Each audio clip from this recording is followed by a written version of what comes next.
Thank you for joining the Syndicate Network and your host, Skywalker the Jedi. Skywalker the Jedi.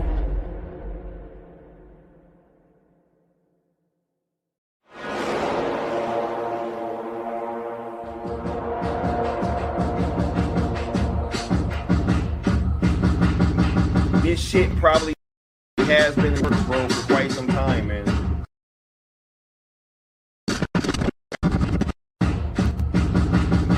This shit probably has been in the works, bro, for quite some time, man.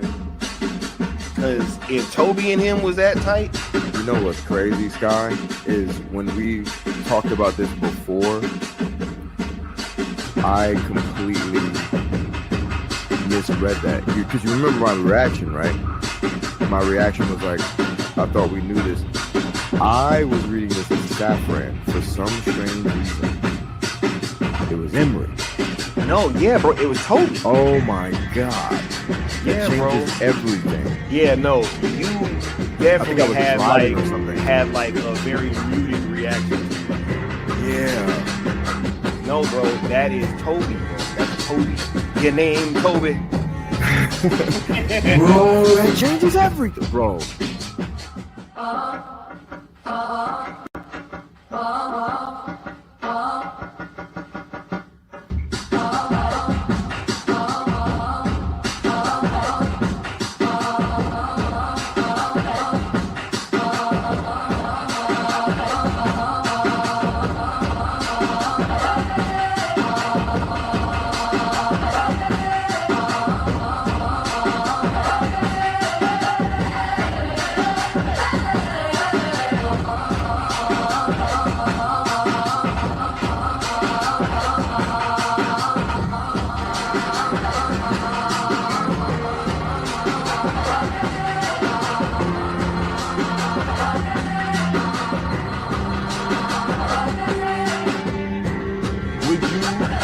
Overjoyed if your stories were able to continue in any form, even if it was on a third party outside of WBD.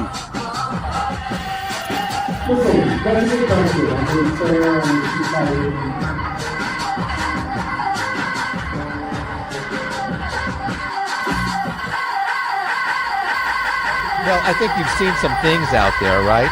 And we're excited about the film. Of course, you know, we were saddened by the events that caused Zack Snyder and Deborah Snyder to have to leave and turn the reins over to Joss Whedon. But he was already working with us on some of the scenes for the additional photography that we're going to be doing shortly, and it was fortunate that, you know, Zack convinced him and he agreed to step in and finish the movie, help Zack finish his vision, and we're excited about that.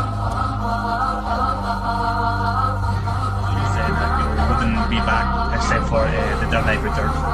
But I don't know, if Netflix finally has it and you could hypothetically continue, would you be open to it? If Netflix had owned the rights to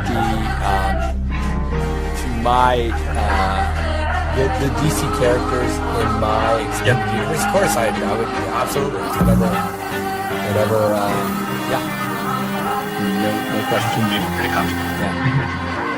That would be very happy.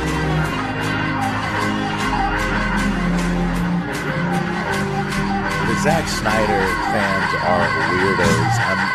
Do you think James Gunn rebooted the universe properly? This answer your question. Oh my God. James Gunn.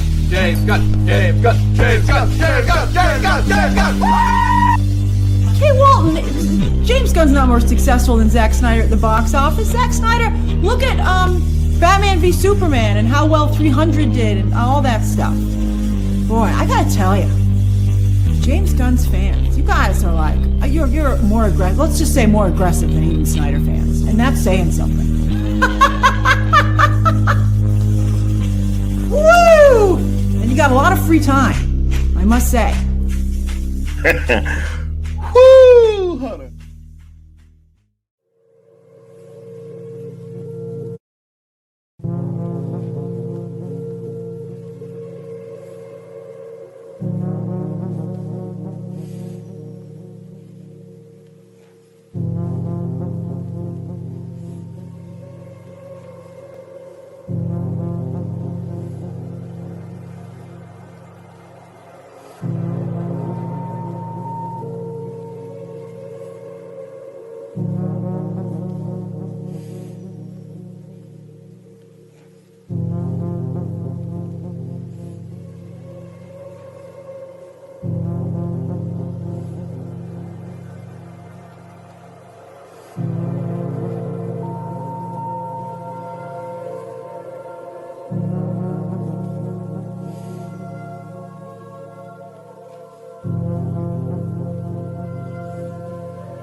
Oh yeah. What's going on tonight, y'all? It's your boy Skywalker back at y'all with another one. Man, y'all could be anywhere else in the world right now, but you're here with me, and I appreciate that. Much love to each and every single one of y'all out there. Much appreciation, y'all. The tape is going in tonight. Oh yes, the tape's going in tonight. I know y'all been wondering, yo, just put the tape in, bro. Just what happens when he puts the tape in? Oh, we about to find out tonight. Man, oh man. We about to have a great conversation.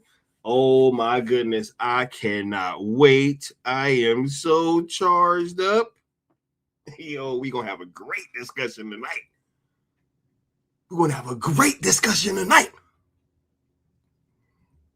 I see everything, dog. I see everything.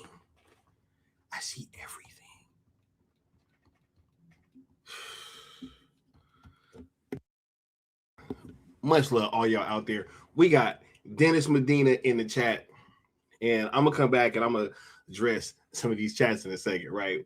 We got Dennis Medina, DC Talk. What's going on, bro? We got Vegeta in the house, Douglas Murphy, D. Broderick, Michael. Yes, bro, things are gonna get spicy tonight for sure. We got Bass Reeves, we got Big Boss.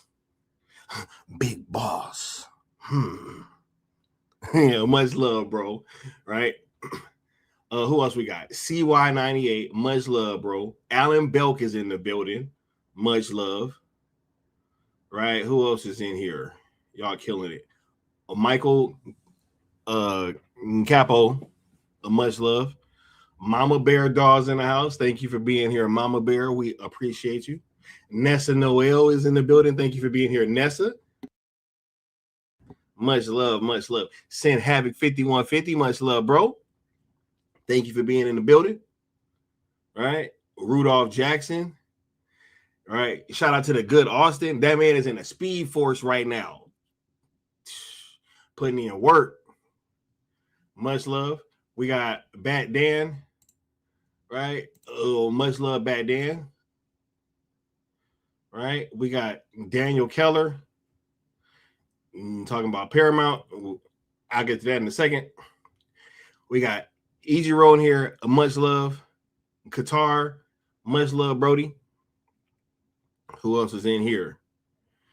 We got Bat Dan with the $5 super chat saying, Sky, I'm gonna escape Killer Croc when he captures me. All I have to do is counter. Right? Killer Croc's like, no, you're not. Yeah, no, you're not. No, you're not. Stop. Yeah, bro, for sure. All right, and then we got Rebel Moon Theory with the $5 super chat saying, "What's up, Rebels? Just want to give a shout out to the Cool Table and Rebel Moon 3, 4, 5, and 6. The Rebel Moon, the Rebel Moon animated series is inevitable. Much love, bro. Much appreciation for that super chat. Let me go ahead and give you this drop, dog. Real quick, man. Twitter, and I saw, man, the Zack Snyder fans are weirdos. I'm just.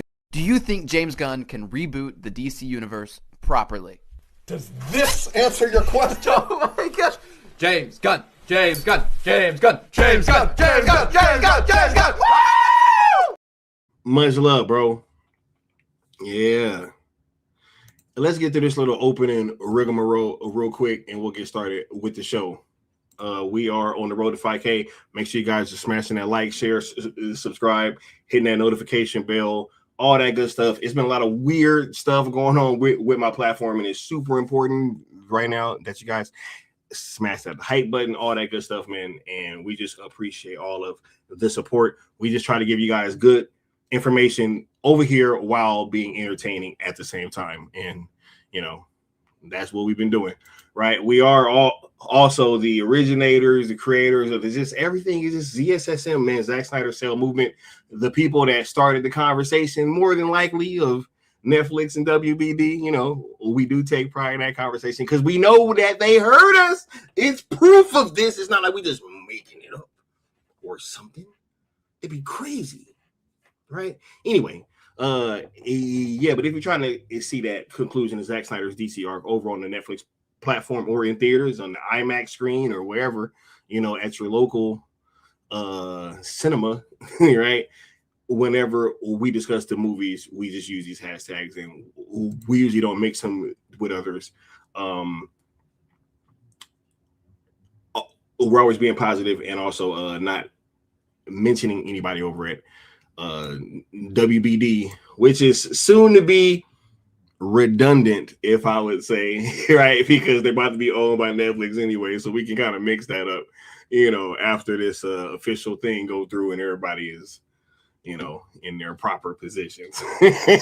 ZSJL to Netflix on YouTube and X, also platforms that you guys should be following and subscribe to, as all pertinent information will be coming from there, as well as myself and Apex Lux of the New Geeks. You dig? And if you like to sponsor a stream, whenever you guys give super chats, super thanks, gifted memberships, any of that sort of stuff, we tally it up, and whoever donates the most will have their name scrolling across the bottom of a following discussion stream. Right now, before I get started with everything, I do want to kind of talk about some of these comments, right? Because I just wanted to kind of touch on them before we start bringing the homies up here. But Dennis Medina said, don't want to sound like a pessimist, but I must remind that the fight isn't finished yet. We need to make sure Netflix fulfills their end of the bargain, right? Which I absolutely agree that, they're going to have to do that. But here's the thing. When I think about these things, I think that right now we are in a reality where there's either one or two things going on, right? We either have faith that this deal is about to go through and that Netflix is going to go forward and end up bringing Zack back, or we're not sure, right? So with that being said, we're positive over here about what's about to go down. So, and also I would say, I'm not sure why we would doubt that the company that openly expressed, like everybody keeps talking about this Paramount stuff. Nobody outside of Netflix has verbally expressed, hey, we want Zack Snyder to do more DC outside of Netflix. So, with that being the case, and with what, we've been saying over here, it's like, hey, we're going forward under, the thought process of what we've been going forward with. And I think we've been doing a great job of doing that. And the things that have gotten us here and that has separated us from these other entities, I want to break down tonight in a very scientific way. And we're going to have these conversations with a bunch of people up here that have actually been very, very critical throughout this entire process. So we're going to really mine this conversation out, and it should be a good one. It should be a good one, right? It should be a good one. But let's start bringing some of the homies up here. First of all, we got the homie L Boogie in the building. What's going on, Necron? How you feeling, bro? What's up, dude? Doing good, man. Just here to listen, throw in my 2 cents, and have a good time. Oh yeah, bro. And nah, man, because I think that with the way that we're gonna have this conversation, I really do think it's important to have some of the people here that's been critical throughout this whole time, man, because it's been crazy, bro. And I really am seeing even more of a reason why we should continue to separate ourselves from what's going on over there. And I'm going to point out these things through some things that I learned during a prior lifetime of mine. So, yeah, cool. Kind of crazy, bro.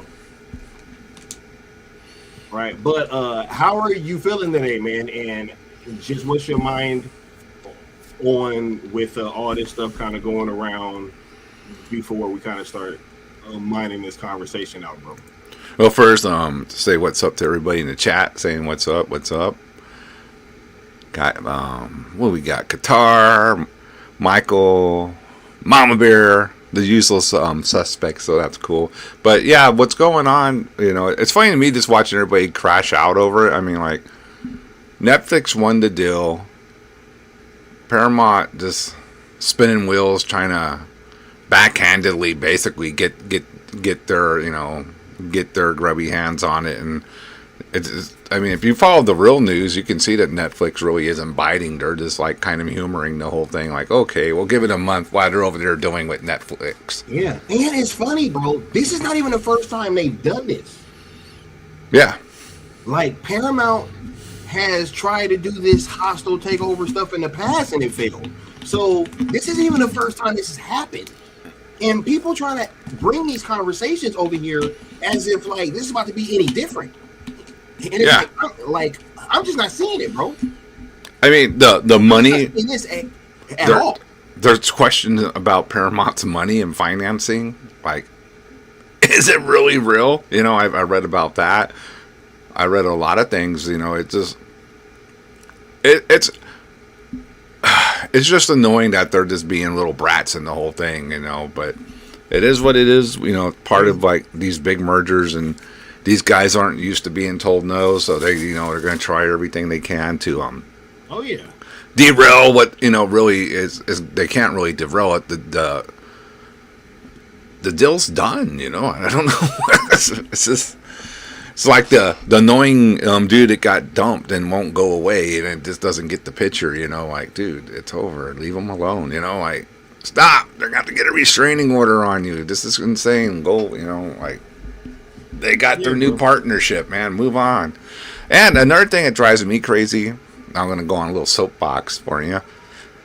Well, you guys said sign and leased our, to Netflix. You never said solo the Netflix, like, the whole, and they're like trying to use this like a little catch-22, dude. Like, I'm like, no, actually, we did say that in the past. We said, yeah, they could buy out the whole fucking company. I've said that so many times. Yeah, or they could just buy out the whole company. Dozens of times. The whole company.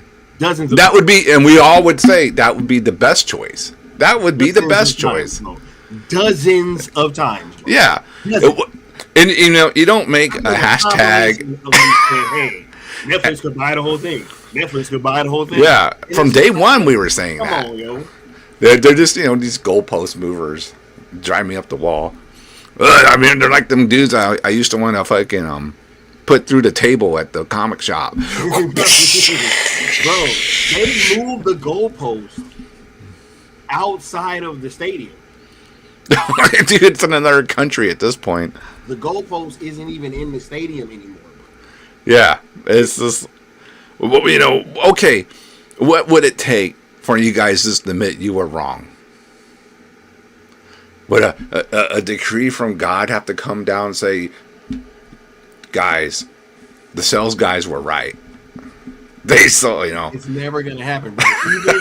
Even after Zack comes back, they're still going to be arguing, bro. Right?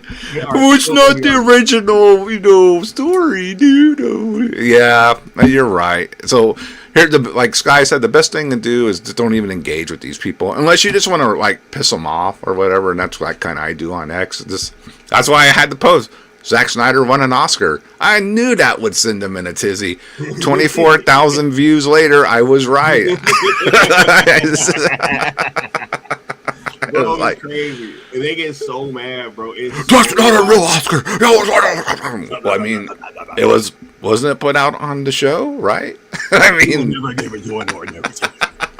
They sound like Batman, bro, fighting Bane in the Dark Knight, right? I swear, I love those movies. That was one line that was unforgivable, bro. Yeah. Never give it to an ordinary citizen. I was like, bro. Oh, come on. Okay. Nah, man. It's just ridiculous, bro. Like, it is really ridiculous, that we have to have these conversations. But I think that us, having this conversation especially, it really gives us a chance to really mine these things out and like really draw the line even further because of all this Paramount stuff, man. Like, it's wild, bro. Because, like, I even see they're still doing that to the detriment. It's like, here's the thing, right?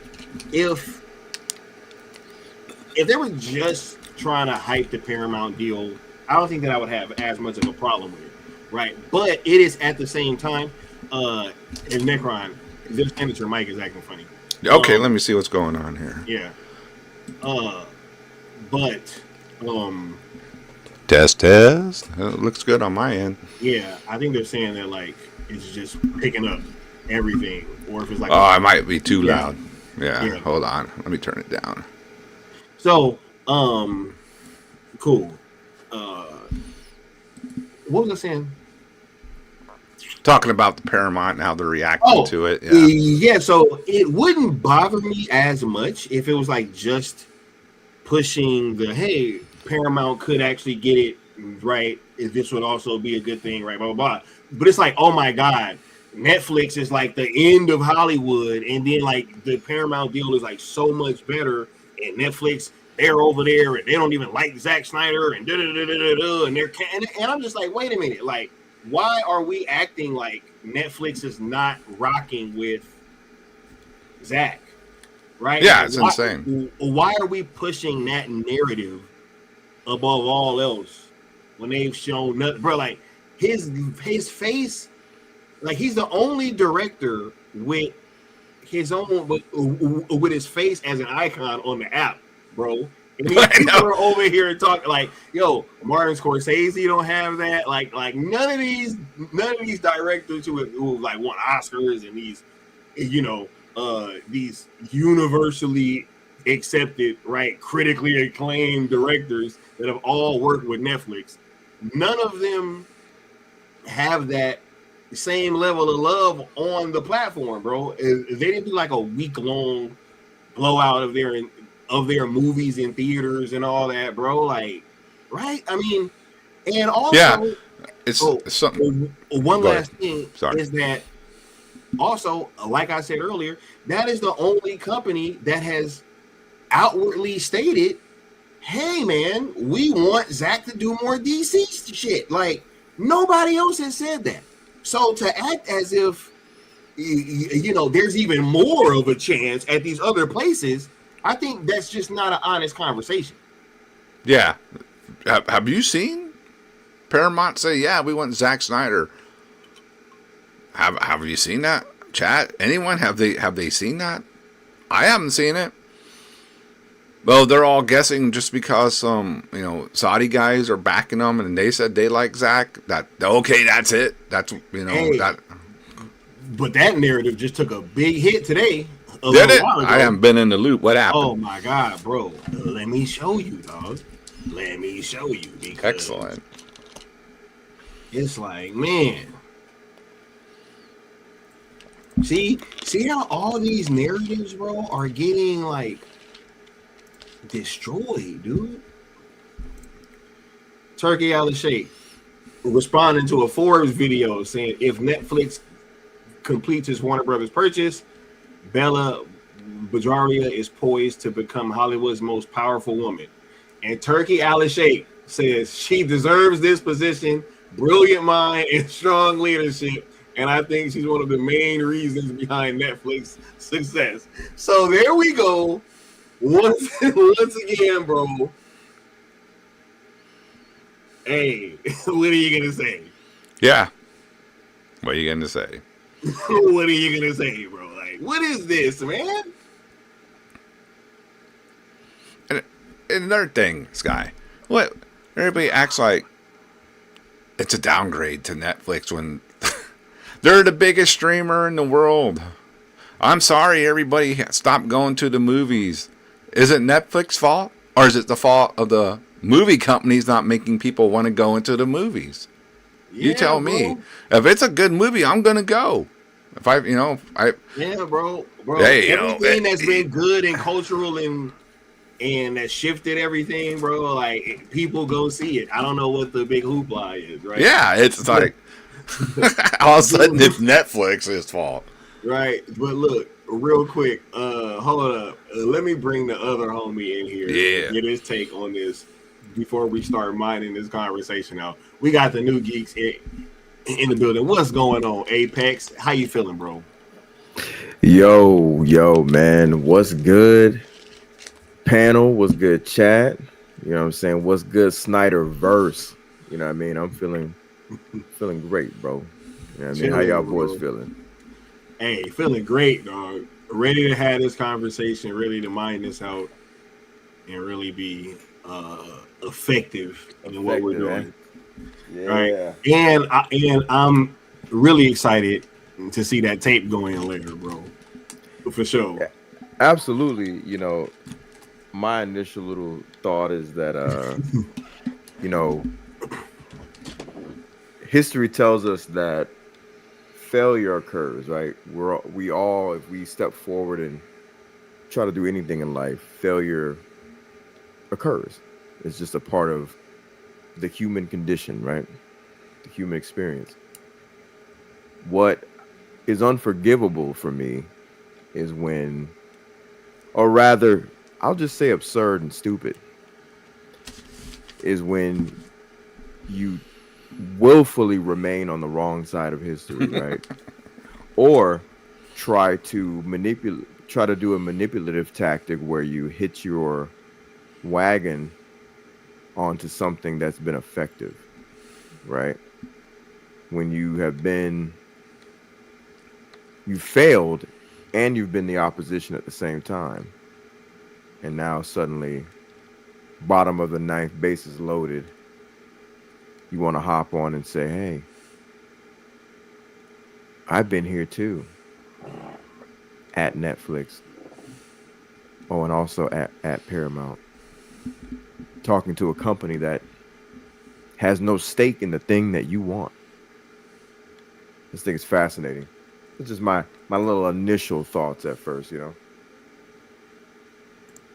Right. Hey, real quick, I did want to point out, yes, rest in peace to Rob Reiner and his wife. Absolutely. That was a very, very sad story, and yeah. R.I.P. And Necron, you want to speak on This Is Spinal Tap? Yeah, man, that was a hilarious mockumentary about rock and roll, heavy metal back from the early 80s. If you follow that type of stuff, they cover a lot of the tropes from back then, and it's just hilarious how they pull it off, and the guys are so good at deadpan delivery on how ridiculous shit's going on, and they just play it so straight. Rob Reiner knocked it out of the park, I think, on that one. Princess Bride too, man. Classic film. The cucumber in the pants with the bass player and all that at the airport, all type of stupid shit, man. It was great. I love This Is Spinal Tap. Yes, Princess Bride's good. A few good men. I mean, you could see the guy had a really varied style too. Like he could take on any topic. Absolutely. That's insane. Yeah, it's like that's a on your edge of the seat courtroom thriller. Like, whoa, you know. So yeah, shout out to Rob Reiner, Meathead. That's how I remember him from the old days on Archie Bunker, All in the Family. Good old Meathead. So rest in peace. Yep. I want to have get your kids off drugs. Right. I want to have a moment of silence real quick, and then we'll continue.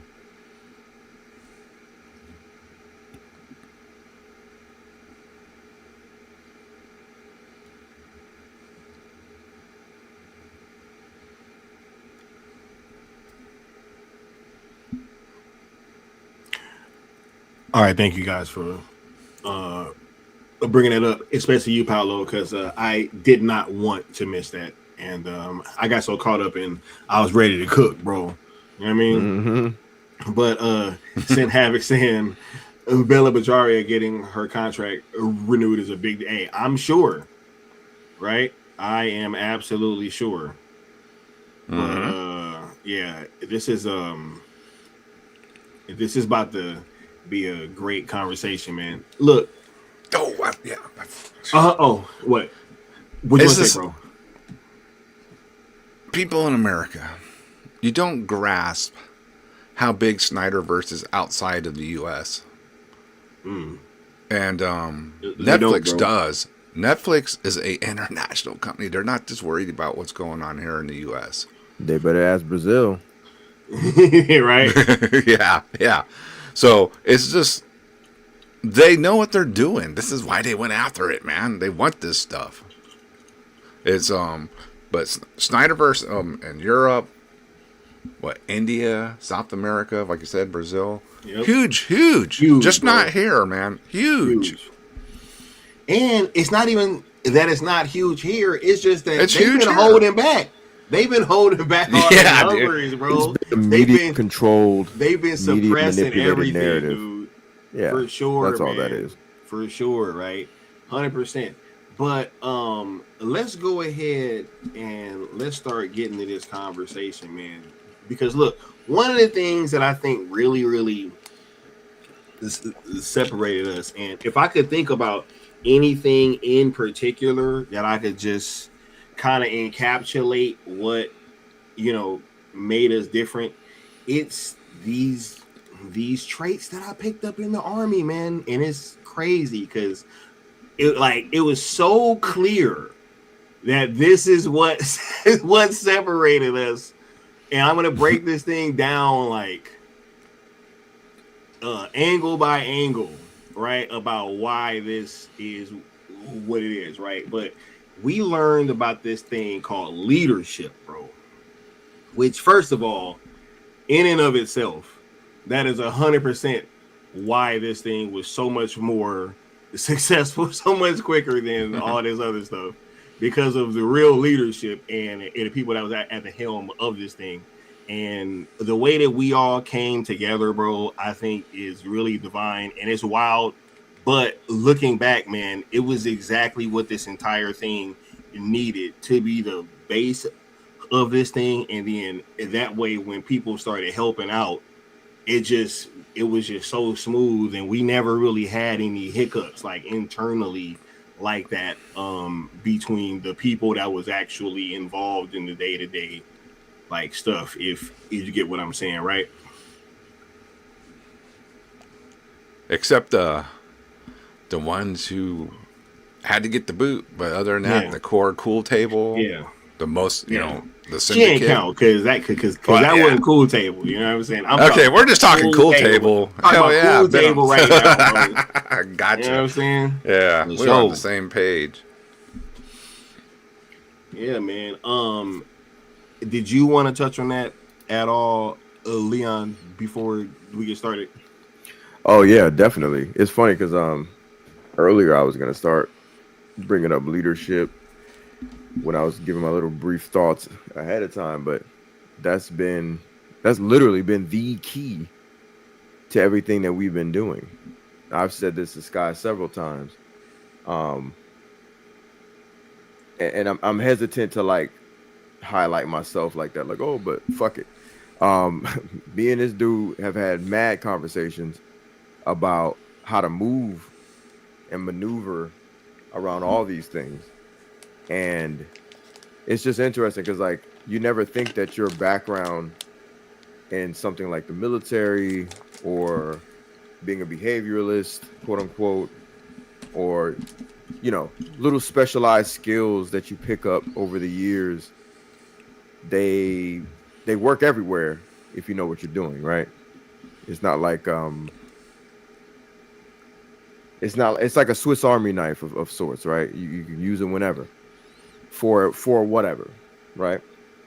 And man, it's so much shit that I wish y'all knew, like that would have gone down behind the scenes that just absolutely did not, because of certain conversations, putting our foot down and just kind of being, because you got to be an asshole of sorts when you're dealing with people. Sometimes you just have to be, and then you have to be very cordial. You have to put on many hats and deliver many tones, and for lack of a better word and being redundant, deliver a better delivery. You just have to be effective, right? And you can't worry about pleasing everyone. It has to be the mission first. Absolutely. It just has to be. Yep. And we're gonna break this thing down letter by letter, and I'm gonna help explain about why I think that these things translated over into what we did, right? Like why these kind of core ethos have helped us get this far, and what really separated everything throughout this entire process, right? But first up, loyalty. I mean, that was always big, right? In terms of what we were doing, especially in terms of like loyalty to the mission, loyalty to the cause, to the fandom, to Zack's vision, right? Loyalty, and just any way that you could think about it. The fact that we never strayed from our core true thing, I think was definitely helped by us staying kind of loyal to ourselves, bro, loyal to one another, and loyal to the mission as well. So one of y'all can jump in real quick. All right. I like to say just real quick. I was never in the military, but I come from a military family. I seen what good leadership can do and what not so good leadership can do through just watching my dad deal with things in the military as I was a young kid. And then, as you get older and you get into businesses and everything, and even being in the band, you got some guys who want to be the leaders, but they ain't got the brains, or sometimes, or they just irresponsible, can't be leaders. You know what I mean? But so when I see how Sky and Leon approach things, I was like, I can get behind these guys, because you have those qualities that I looked for when I see someone taking charge, and I'm going to be like, do I want to listen to this dude, or do I don't want to listen to this dude? You guys presented a great argument for sale and a great reasonable solution for sale, and I just couldn't see. It was pretty much bulletproof, especially when Leon came up with the second hashtag, because Leon knew the little guy, about Suicide Squad. Well, okay, this covers that. We're good. We're done. Yeah. So y'all know about Lux and that haircut, bro. Yeah. So I was just from my perspective, dude, I just like, yeah, man, I'm gonna get behind these guys because this is the proper message. This is, I don't know how to word it exactly, but this is just how, I knew it was a good thing, and the way you guys act and dealt with people and all that, I was like, I'm behind this. Throw my hat in the fucking ring. I'm in. Yeah, man. I want to say thank you for kind of joining up in this quest too, man, because it's wild. Because when you look across from us, it's like the fact that it's so obvious that they don't show loyalty to any of these things. There is no loyalty, right? I mean, it's like the dropping of people at the drop of a hat, right? If they don't like what you say one day, they're like willing to toss you out the window. Yeah. Right. And cancel culture type of people. Then half the time you end up being wrong. Right. I mean, look, the Comic-Con thing is a prime example, bro. How many people, look, all right. There are a lot of people that I don't really like in this whole situation, right? But if that happened to one of them, there's no way that I would have chimed in and tried to add to that situation at all. Especially if I would have known that it was some BS. But how many of them spoke up in defense, right? No, they peddled these things, right? They said they were true. They jumped in on it. They knew they were lies, but they wanted to dog pile on it. Yeah. Yep. And then they get proved wrong later, and it's like there's never any apologies. Nope. Right? So there's no loyalty to anything. I mean, I don't even know why they keep even trying to include the Netflix stuff in what they do. I'm like, bro, why don't y'all just go ahead and push Paramount like y'all clearly want to do? You know, just go ahead and be like, hey, you know, let's just go ask Paramount because we got the Netflix side handled. Like, y'all don't gotta worry about that. You know what I'm saying? Like, They don't want to look too much like plants. but That's probably they're hedging their bets, bro. Which is once again, you know, no loyalty, bro, no spine, no none of that shit, none of that. But you wanted to jump in, no, Leon? For sure. See, the thing is, they do have loyalty. They have loyalty to their own emotions. Throughout this entire process, we've been battling with people who want to be wild and unruly, and, you know, or at least that's the cover story, right? To those that want to pretend as though that they're organic fans. Obviously, on the panel, we're of the belief that a lot of these people are just frauds, right? However they come to be.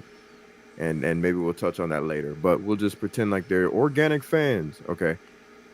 They live in this world where they're loyal to their emotions and they're loyal to the notion of being unruly and wild. And that probably stems from this belief that Zack Snyder is a rebel, which he is in certain ways, but he's also a family man and a company guy. He's a smart rebel. He's a shrewd operator. He's a thinker. Yeah. He's a shrewd guy. Very so shrewd. It's like you can't look at Zach and just look at the things that you think he's a rebel on and just latch on to that, right? He's also a thinker. He's a chess. He moves like a chess player, right? It's always both, right? That's the thing. So to just be loyal to being unruly and wild in the face of, let's say, the rules of engagement, the ROEs that we created for everybody to move properly, to fly in the face of that because you want to look a certain way. Well, yeah, I'm glad you didn't like what we did. I'm glad you separated yourself by your actions, because we don't need people like that. That's how you get nothing done. You know, it's just circular, running around yelling at each other and yelling at people that you don't like co-heads and studios for no reason. The whole reason why this whole thing we're doing was born, because of unruly thoughts that had no compass, no true north, as Sky likes to say, right? So yeah, man, you got to be like saying to something effective. Oh yeah, that's definitely your phrase. Yeah, for sure. You know, because true north is true north, bro. It's Facts. only one. Facts. Just like I love the word effective, which scares the shit out of them. You got to be loyal to being effective. And being effective sometimes means, you know how many times, like, for example, like the cool table for sure, but like I know for a fact me and Sky have wanted to crash the fuck out. Facts. On a few of y'all. Thanks. And you would have deserved it. But because we're loyal to being effective, we just can't. Hey, that is actually a great point, bro. Because yeah, we wanted to, bro. Y'all don't think that I wanted to just come out and control verse the entire situation? Like I just wanted to come out and certified lover boy certified. You know what I'm saying? Like right? But we can't do that, bro. I got to do that through Kendrick. You know what I'm saying? Right. Yeah, I didn't say it.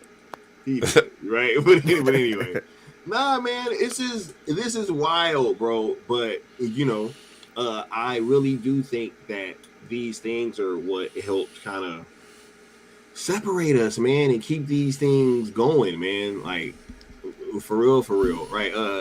Did anybody have anything else that they want to add on to the loyalty thing? Nah, I'm Gucci. Yeah, I'm good. Yeah. All right. Next, man, duty, bro. Like, here's the thing, right? What I'm about to say, this is no disrespect. Like, I do not want this taken that way, right? But I've heard a lot of people that are in this space and they create content and they say, hey, I want to talk about stuff like more, you know, more than just the Zack stuff, right? And, you know, which obviously everybody over here understands, right? I've famously said, like, I don't really talk to any people and try to tell them what they should do with their content, right? And with their channels. I don't really believe in that. But at the same time, the sense of duty that we've had to this thing, because the shit needed to get done, And if we didn't do this, it wasn't going to get done, right? And when you operate with a sense of duty and passion and like, hey, I mean, I'm pretty sure that there's time. I mean, look, y'all will have no idea how many times that I have not felt like streaming, right? Or haven't felt like doing something, but it's taken that, you know, like I always say, like, I was literally throwing up trying to get tickets to Full Circle. Can we imagine if I didn't go because I just wasn't feeling good and I was throwing up? Right? Like, nobody asked Zach that question. There's all this stuff that just doesn't happen, right? You know, but it's been that sense of duty and like, hey, we have to get this done because the shit it has to get done. It needs to get done. Like, this thing was bigger than any one of us. It's bigger than any single person. And that's obviously, or honestly, why now at this point, it's like, I'm just at the people can believe what they want to believe. Because, like, I mean, we've delivered so many results for people, you know what I'm saying? And there's been and so many receipts. And there's been all of this, like, even pushback still. With us being happy that Netflix just bought Warner Brothers. And they're trying to say, oh, man, like, this still might. Like, bro, I mean, y'all can be on that. That's cool. But I'm in the reality that we're in right now, which is Netflix just bought WBD, and they're the only company that said that they wanted to bring back Zack Snyder. So, yeah, like, that's been another thing that kind of separated us, and it's just coming back to these ethos. I mean, y'all seeing what I'm talking about? Like, it's literally been this sense of like, hey, if we don't get this shit done, it's not gonna get done, and here we are, right? So. Yeah. How you feel about that, though, Apex? Because outside of me, you put in like especially like during just pure conversations, bro, and like mind share. It's been insane. So you know what I'm saying. So yeah. Go ahead and speak on that, bro. It's funny because like it's I appreciate you saying that because like there's a lot of. Like, you can visually see what Sky's doing. You can visually see what the Good Office is doing. You can visually see what Necron has done. You know, hell, you can even visually see what you guys in the chat do for yourselves, right? Mm-hmm. Me, it's like you got to quantify it differently because, like, y'all don't know how much I work, and I'm not complaining about my career. I love my career, but I work about 6 to 7 days per week.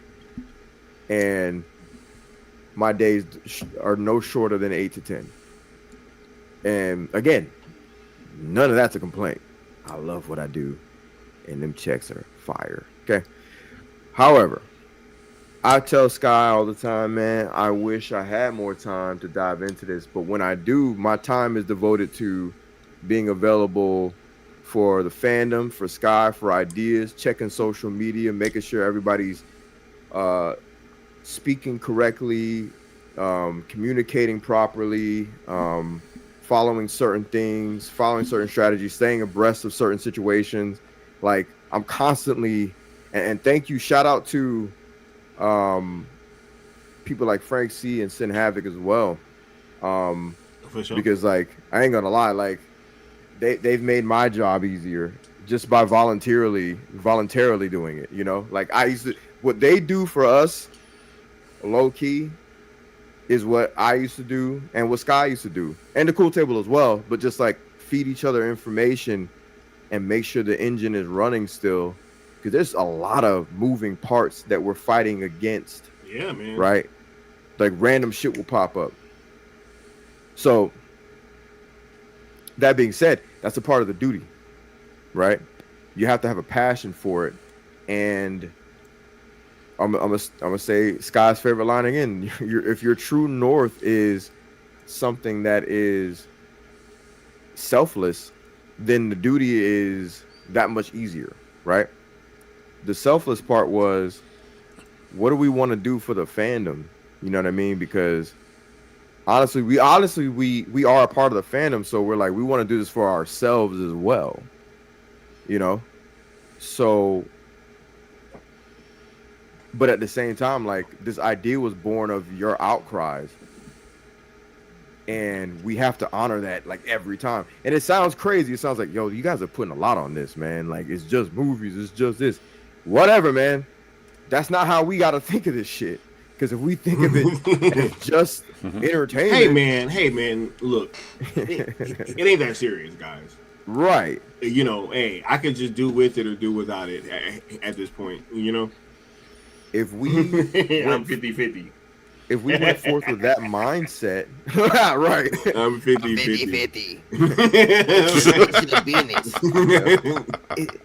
It's just entertainment, guys. It's just movies. Yeah. If we went forth with that attitude, you would have got a weaker product, so to speak. You just would have got a weaker product, and we would have not been on our duty. Duty would have just felt like, this is some bullshit. Like, whatever, man. Like, what is this? Who cares? It's just movies. We're not gonna get anything out of it anyway. Whoever buys it, who cares?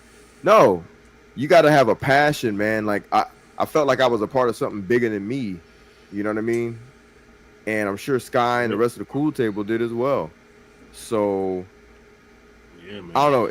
It feels fulfilling. It felt like a second thing. That's like, I love my career in a similar way that I love doing this. Like, my career is mad fulfilling. Like, I get to see what I put into a person, and I get to see them grow and become a better human being off of what I'm giving them. That's nothing greater than that.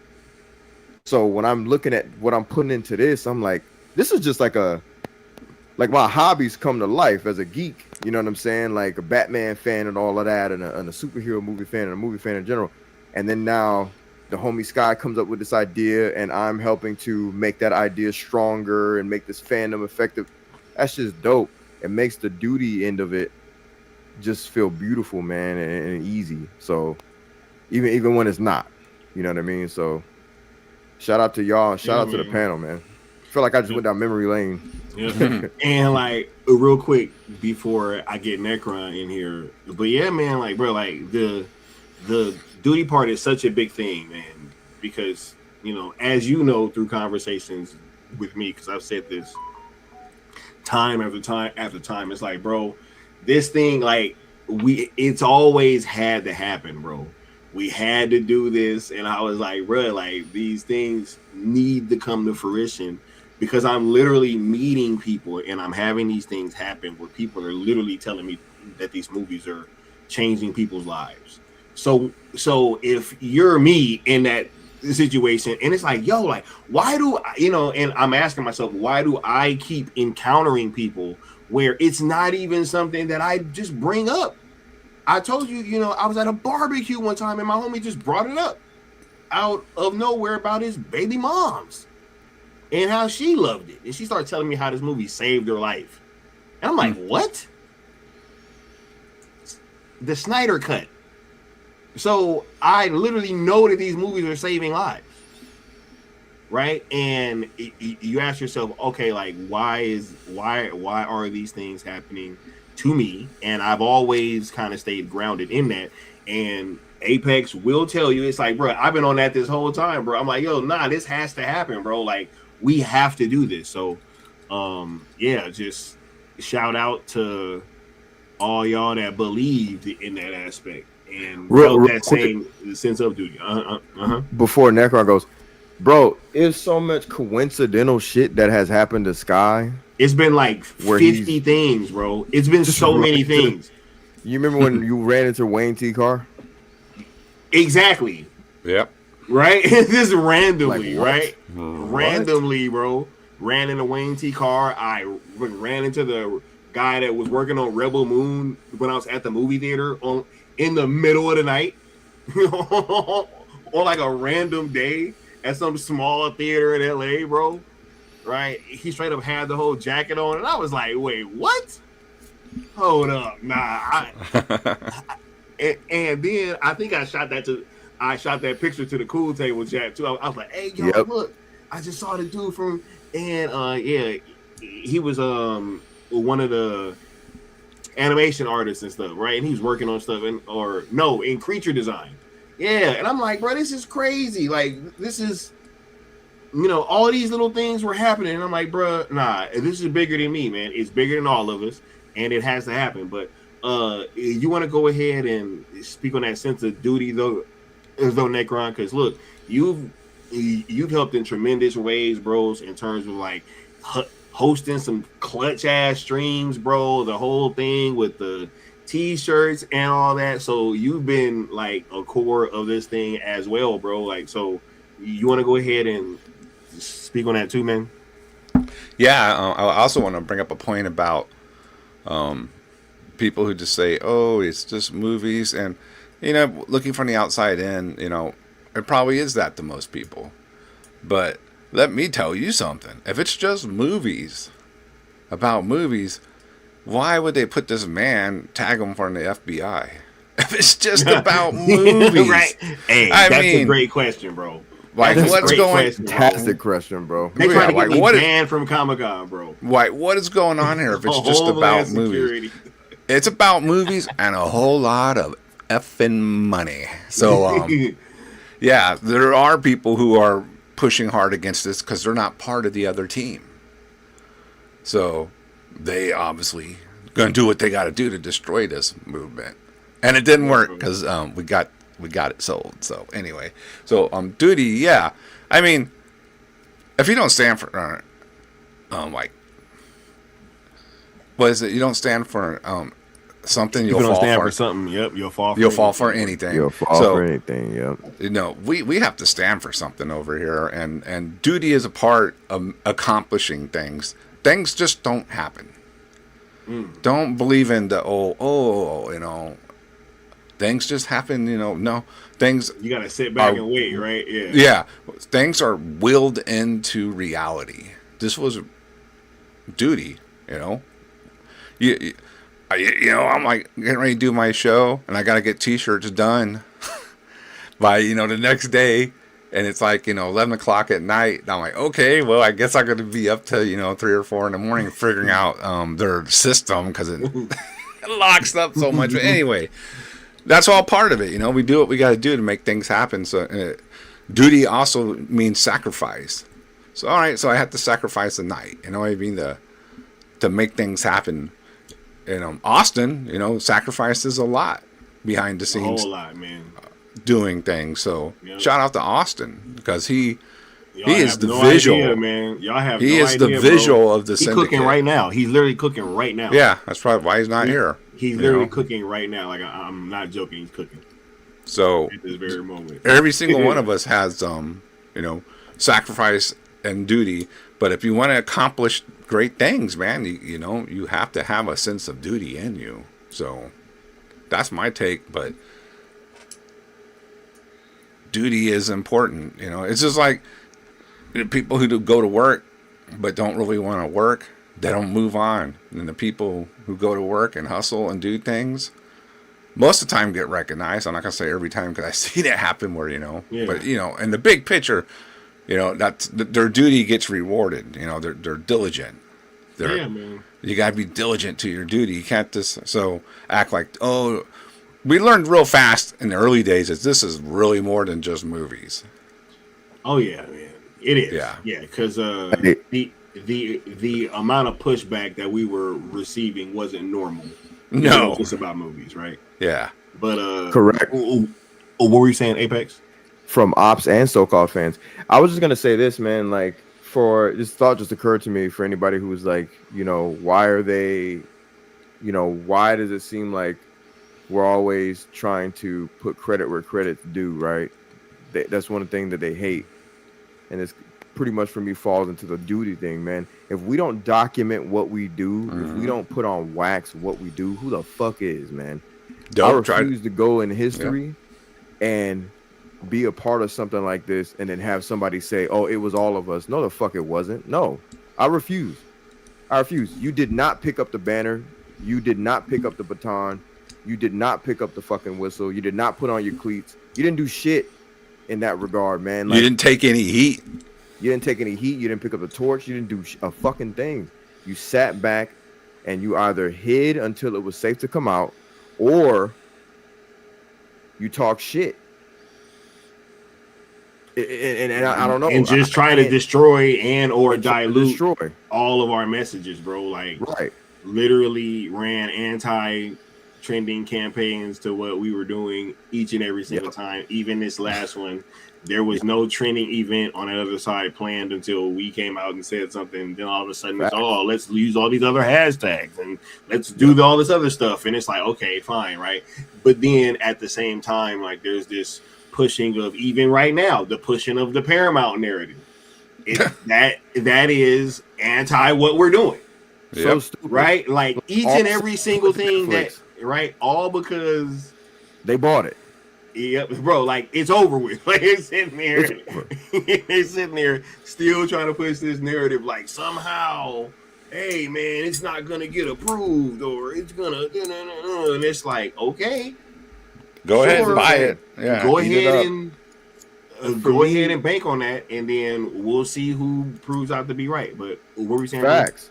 No, I was just gonna say lastly, and I'll yield the floor, is that look, I don't give a fuck. Oh God, I know, right? If y'all knew how much I yield the floor. Face palming that phrase right now. I yield the floor. Him, he is not me. If you know, you know. But look, like I'm sorry. People need to take this advice. If you're doing anything of importance in life, right? No matter if it's a part of the micro or the macro, you better give yourself and your homies or whoever, your colleagues, the credit they deserve, and shout it until everybody's ears bleed. Because I'm telling you, your ops ain't gonna do it, and motherfuckers is waiting for you to get quiet so they can snatch the credit. They gonna do it for themselves. So you gotta document what you do and say it out loud. For real. We live in a digital age. Make your digital footprint loud and thunderous. You heard? And Necron going slice and dice. He clacking over there. Slice and dice. Slice and dice. Hey, we did that clip. I never learned too. I always end up cutting myself too. Right? Hey man. Sliced. That is crazy, bro. Please tell me that you didn't just cut yourself now. No, I ain't. I was about to be like, bruh. Nah, man. I'm all good. This is real talk, though, man. Look, is there anything else that you guys wanted to touch on before we move forward a little bit? No, sir. I'm good. Thank you. Respect, man. Look. Not only have we respected you guys' time, we've respected you guys' intelligence, we've respected you guys' contributions, right? There's been respect all around. Part of this entire conversation has been us trying to maintain a positive tone when speaking with Netflix, which is a sign of respect. We've tried to respect Zack whenever we're out in these public events and forums and we're having these conversations, right? Like, we've been respectful pretty much.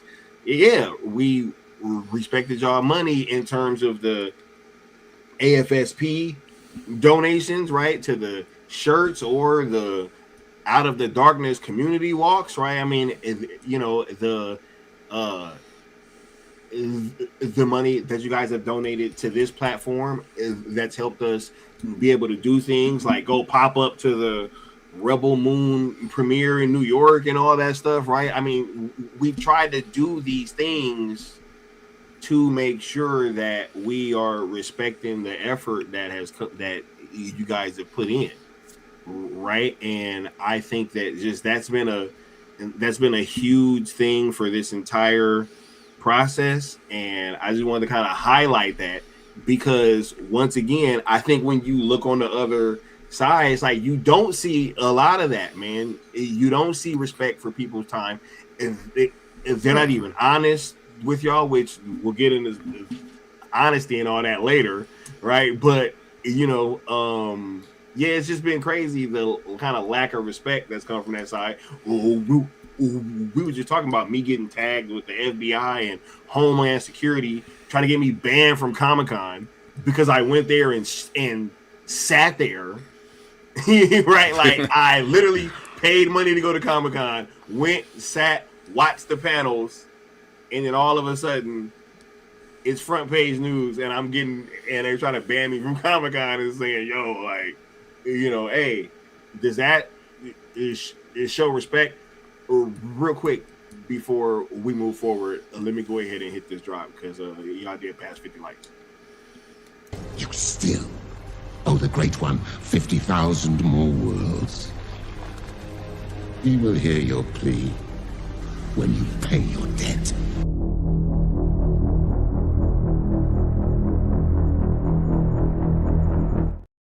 Yeah. All right. You want to kind of go in Apex? Oh wait, real quick too, and I respect the time that Apex is putting in this, man. Y'all have no idea how much time we've spent on the phone talking and strategizing. You guys have no idea. So for sure, man, and respect the rest of the cool table because you guys have all put in a lot, man. And I've tried to respect that and not ask more than what I felt was like absolutely necessary to ask from you guys, right? For sure. But you want to go ahead, bro? Absolutely, man. We've been exactly where we needed to be, bro. It's crazy. It's like, so at first I remember when, like, not that it was a discussion, but in hindsight, Necron, I couldn't tell, like, I couldn't be like, oh, Necron can do this, blah, blah, blah. He figured out the intangibles, and that was his thing. Like, because of his experience with traveling internationally and things of that nature and dealing with, like, merchandise and correspondence and being a liaison. You got to learn how to talk to people sometimes. You know, 100%. Everybody can say, keep it real. Yeah, keeping it real doesn't work sometimes. You got to... I'm not saying be a pushover, but what I'm saying is you got to approach things sometimes. When keeping it real goes wrong. Exactly. You don't want to have when keeping it real goes wrong. I kept it real, so what happened? Oh, we got booted. They're not going to work with us. Right. Hey. You got fired. Wait. Yeah. Could y'all imagine if I'd have kept it real at Comic-Con, right? Like, could y'all imagine? It really would have They wouldn't have taken you with the FBI. They just would have arrested. Oh my God, bro! I'd have been in their custody. I'd have been in FBI custody. Dog. What are you talking about? But he kept it real. But he kept it real, though. Hey, ask yourself one question: ain't I'm clean though? Right now, I'm just joking. But go ahead, Apex. But yeah, man, like that goes, back to the whole thing when I was saying about Zach, like the whole fake rebel thing. When people, oh, I'm a rebel. What will Zach do? It's like, well, Zach would chill and use his fucking brain first before he crashed out or whatever. So with respect to, like, if Zach like, crashed out after the Snyder Cut fiasco, bro, after Justice League, could you imagine if Zach would have just crashed out all over social media? Oh man, what has he taught us, man? He showed respect and humility even after getting clowned by Ann Sarnoff. One of the first interviews he did, he was just like, well, I mean, I don't think they want me back over there again, or whatever he said. He said something to that effect, and it was just so chill.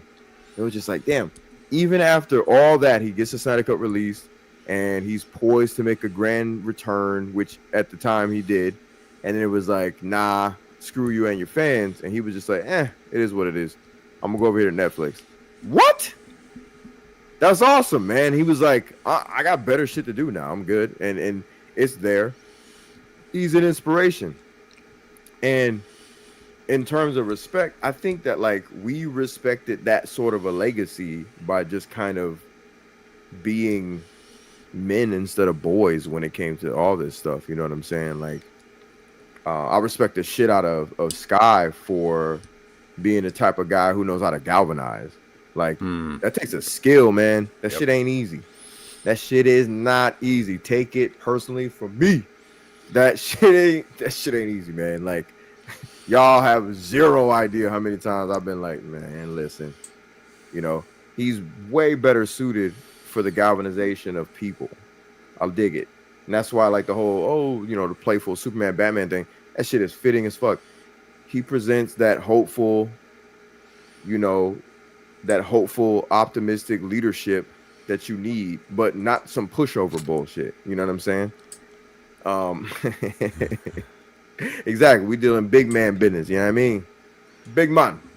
He said, bro, hey, but they wasn't ready for it though, bro. But got outmaneuvered at every step of the way. Crazy, right? That shit crazy.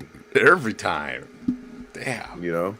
He said, oh, you thought you was the only one that had it in with the Saudis, right? Now Turkey Al Sheikh like, hey, man, hey, this is a brilliant move. If this hey, I'm all for this. Right? Every time we turn around, every time narrative gets destroyed, bro. The Trump thing, bro. Hey, actually, Ted met with him back in mid-November, and again after they announced the thing, like he had another meeting with him, and was like, "Hey, yo, look, bro, I'm telling you, big dog, just chill. We gonna keep everything copacetic. We gonna keep it running greasy. You know what I mean?" ZSSM, the Syndicate, and the Netflix have a lot in common. We don't be moving loud, bro. Y'all just not hearing about a lot of things. Like, and even in real time, if we've ever talked shit or said a thing, we've already accomplished what we needed to do. We keep it on the low, man, with respect to our work. You know what I'm saying? Yeah, man. Y'all never know, man. Look, I always kind of say this, bro. I be like, look, y'all have no idea after that thing happened with that chick that was rocking out over here, that we was going behind the scenes having hours long conversations with panels of people. Bruh, one group of people, y'all really ain't see us rock with them no more after this. But like, it was crazy because like it was like 8 people, it was like 9 people backstage, bro. And we had like a 2-hour conversation. And the very next day, the main dude tweeted out, "Hey, you're a great person." And I was just like, what? I was just like, yo, this is crazy, bro. I was like, yo, this world is crazy, bro. This is a crazy world. And, you know, yeah, we never really crashed out and started exposing. Man, y'all don't understand. We could have said something about everybody. Bro, and we gave them the crown a little bit too, man. That's the crazy part. You know what I'm saying? Wow. You know what I mean? Wow. Could have been we bad. Gave them the crown. Crazy, right? Could have been bad like, for some people. That was a crazy moment, bro. Talk about respect. What a lack of respect for us. All that backstage bullshit of, oh yeah, no, we believe you guys and we understand. The very next day, bro. The very next morning, actually. I was like, wow. Man, yeah, bro. Such a good person. I was like, what? Y'all don't even know. Y'all even know each other. Y'all don't even know each other. Like, what are you talking about? Good person. Crazy how all this played out, bro. Yep. Oh, right. You want to go ahead the neck round and touch on the respect part? Yeah, I always, you know what I respected? I respected how you respected the movement.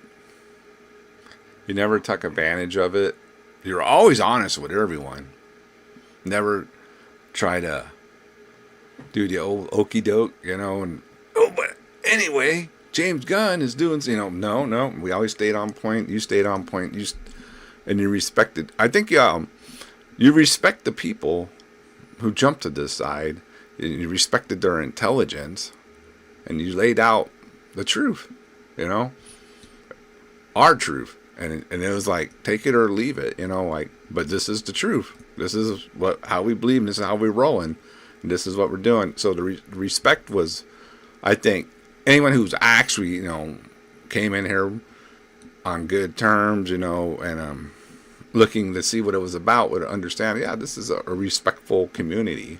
So I think that starts at the top with you and Leon, having that, you know, respectful way of doing things, doing business and all that.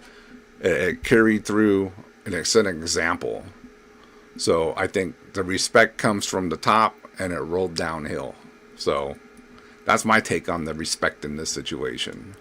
And I think everybody, you know, respected you and the way you would move because you did it with honesty.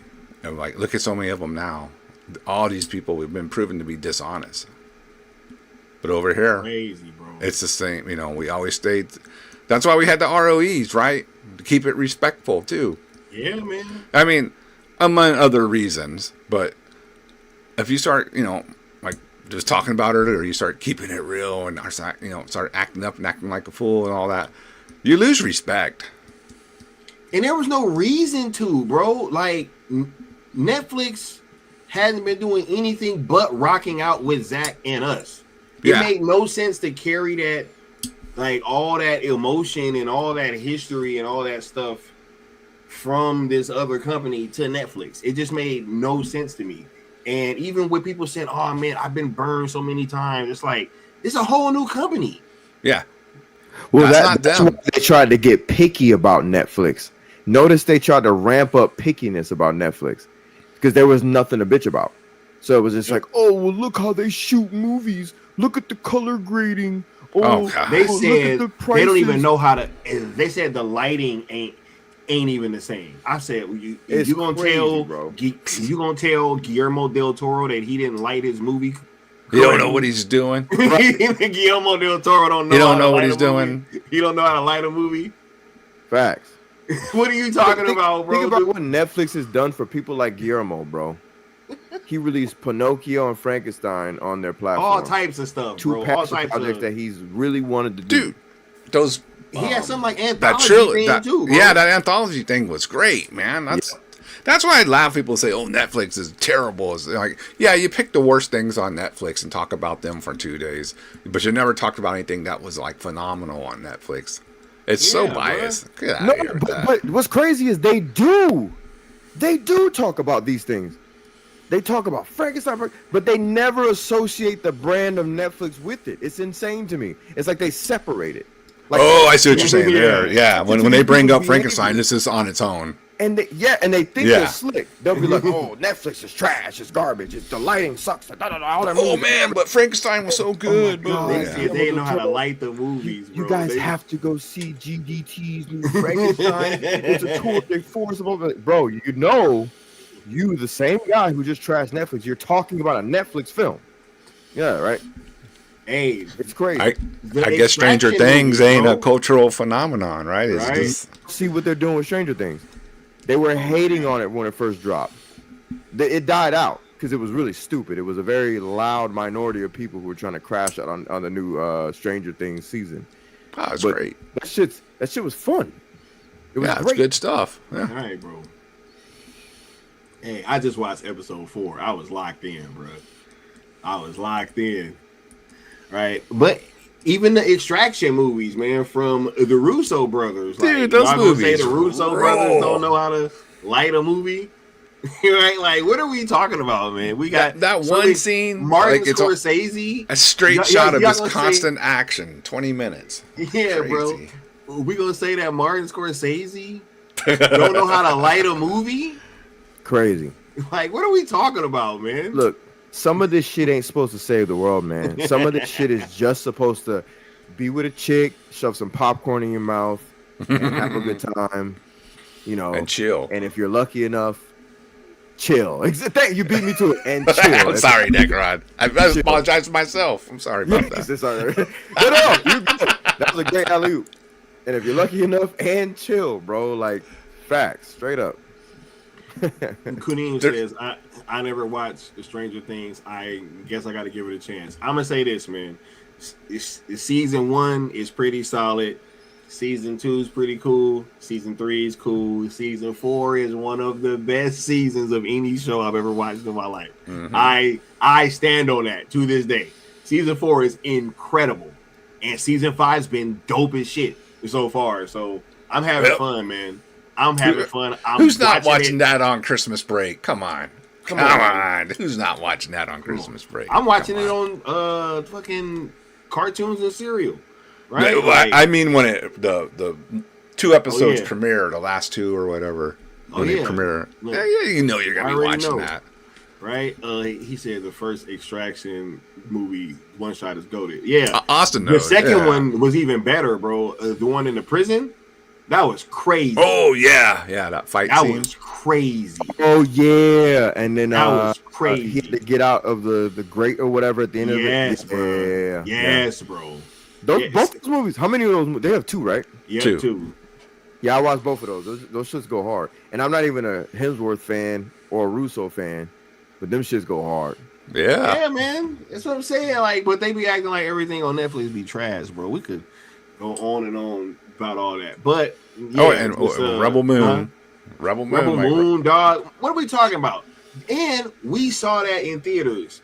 Apex. Did that movie seem like it wasn't lit properly, bro, when you were watching it on the big screen? Bro. Hey, you giving me a chance real Was quick. it lit with the proper amount of nits, bro? Right? Because I even heard Robert Meyer Burnett trying to talk about the nits. He was like, yo, the nits is like, all right. But go ahead, bro. Nobody gives a shit, bro.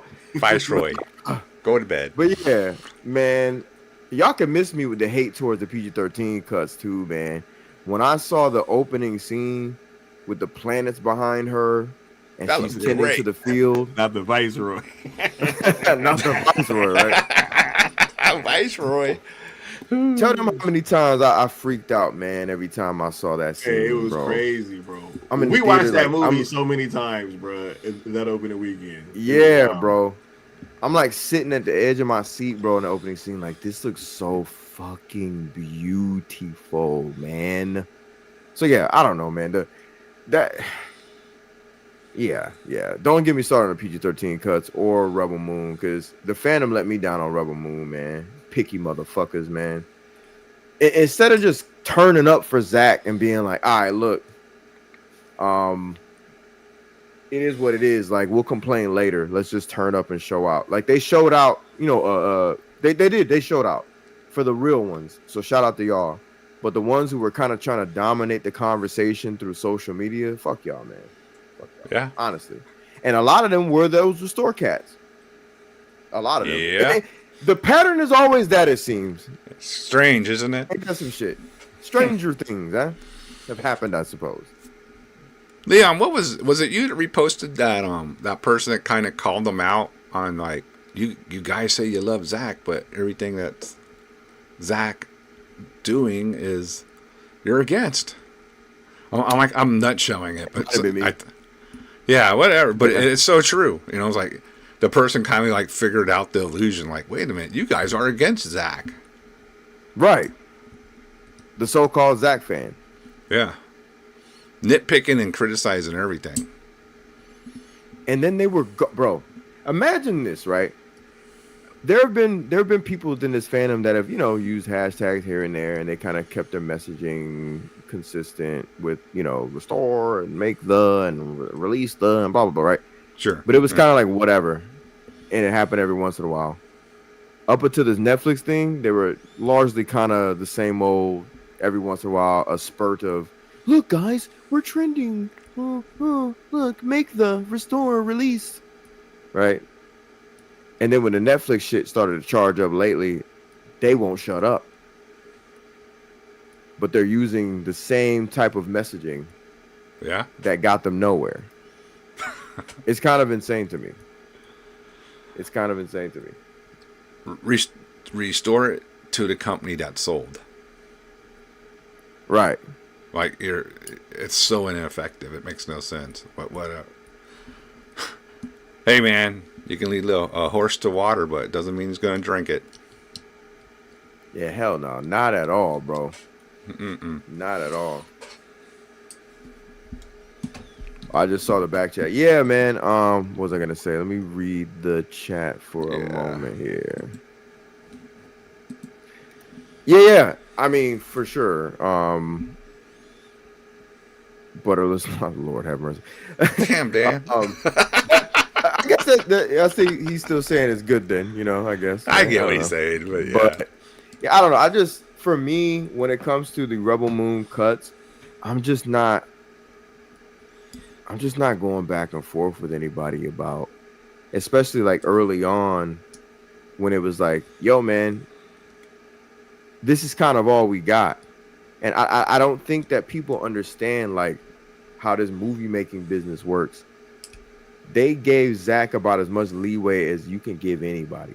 Yeah. They hyped him up and praised him about as much as you can hype and praise anybody. I honestly think about this, man. I just got to ask everybody this. Can y'all name a more celebrated director in the modern era? I'm not talking like, not 80s, before 90s, 10 years ago. Yeah, like the 90s, hell, even early 2000s. I'm talking like within the dispensation of time, like Zack's literal peers, right? Not Scorsese and them. I'm talking like right now. Can you name a more celebrated director outside of Zack Snyder and Christopher Nolan? Right? I think maybe you could say Denis Villeneuve. Who else? Like has his own icon on an app. Maybe Guillermo. I can't even say that. I think Guillermo's more celebrated for like the cinephiles of the world who, their movie not as like mainstream as Zack would be. So I see what you're saying. Yeah, you get what I'm saying? Like, yeah, he had a damn week, an entire. They week. put Zack on Joe Rogan, bro, and he also was getting spots on Sunday Night Football and all types of stuff that's like super mainstream. Facts. Joe Rogan, the Epic Worlds of Zack Snyder week. He's got his face on the app as an icon. Like I still use his face on my account. Like that. But with that being said, because my point of bringing all that up is to say, like, if they want to say, Zack, do some PG-13 cuts first before you do radar, guess what the fuck you do? You do the fucking PG-13 cuts first, and you don't complain. You do that. And then guess what you do as a fan? You shut the fuck up and you watch them bitches. Because you know there's going to be some director's cuts coming after it. They didn't make it a secret. So what are you complaining about? You messed up the rollout. If you think the rollout it never made any sense, bro. You messed it out. As a fan, you messed it up. It never made any sense, bro. It never made any sense. Like I don't even get how people act like the PG-13 cuts are just like trash like that, bro. I don't even get it. I literally can't even understand that. I saw that in theaters, and just they was all talking about the CG looks stupid, and it's like, yo, no, it didn't. There are certain things that are just like objectively false, right? Like objectively, and respect to every side of the fandom. We can say Zack Snyder's Cell Movement was the only side of the fandom that wasn't on that dumb shit. Yep. Remember how they tried to act like there was no women at the Rebel Moon thing? Bro. And we had to prove that was false too. Crazy. Facts. Crazy, man. Like it's just wild how all this has played out, right? But let's move on from the respect angle. Selfless service, man. Just giving of yourself, right? We ain't got to spend too much more time on this, but just literally like putting, and I'll say I really want to hear what Leon has to say, man, because like, he really put it.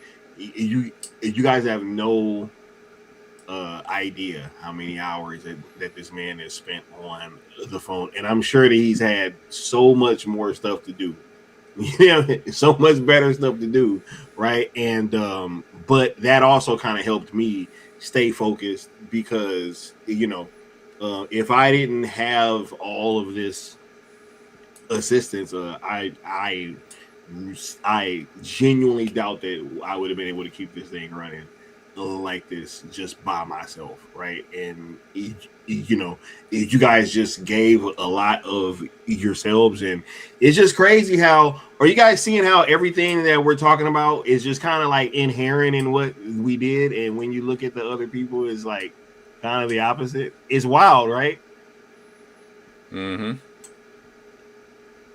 Crazy. Yeah, man, 100%. That's why I'm trying to talk a little shit about that PG-13's cut and show how that side of the fandom was the only ones hating. Like, you call yourself a Zack fan and you're hating, and you want to say it's in the face of like art. Fuck out of here. Sometimes it's about duty and it's about sticking to the fucking script because you know what's coming up, what else is coming down the pipeline. And I'm gonna just say like this the real Black quick. Adam thing, right? Same thing. Black Adam thing. Hey, giving of yourself, and hey, let's go check this movie out. Henry Cavill Superman's in it. Let's do it. Henry Cavill fucking Superman is in it, but yet I'm gonna go bash the movie because literally his curl looks funny and it's Justice suit, even though it's the same damn thing. It's from Man of Steel. Superman That's colors, some nerd stuff. Also, Man of Steel suit.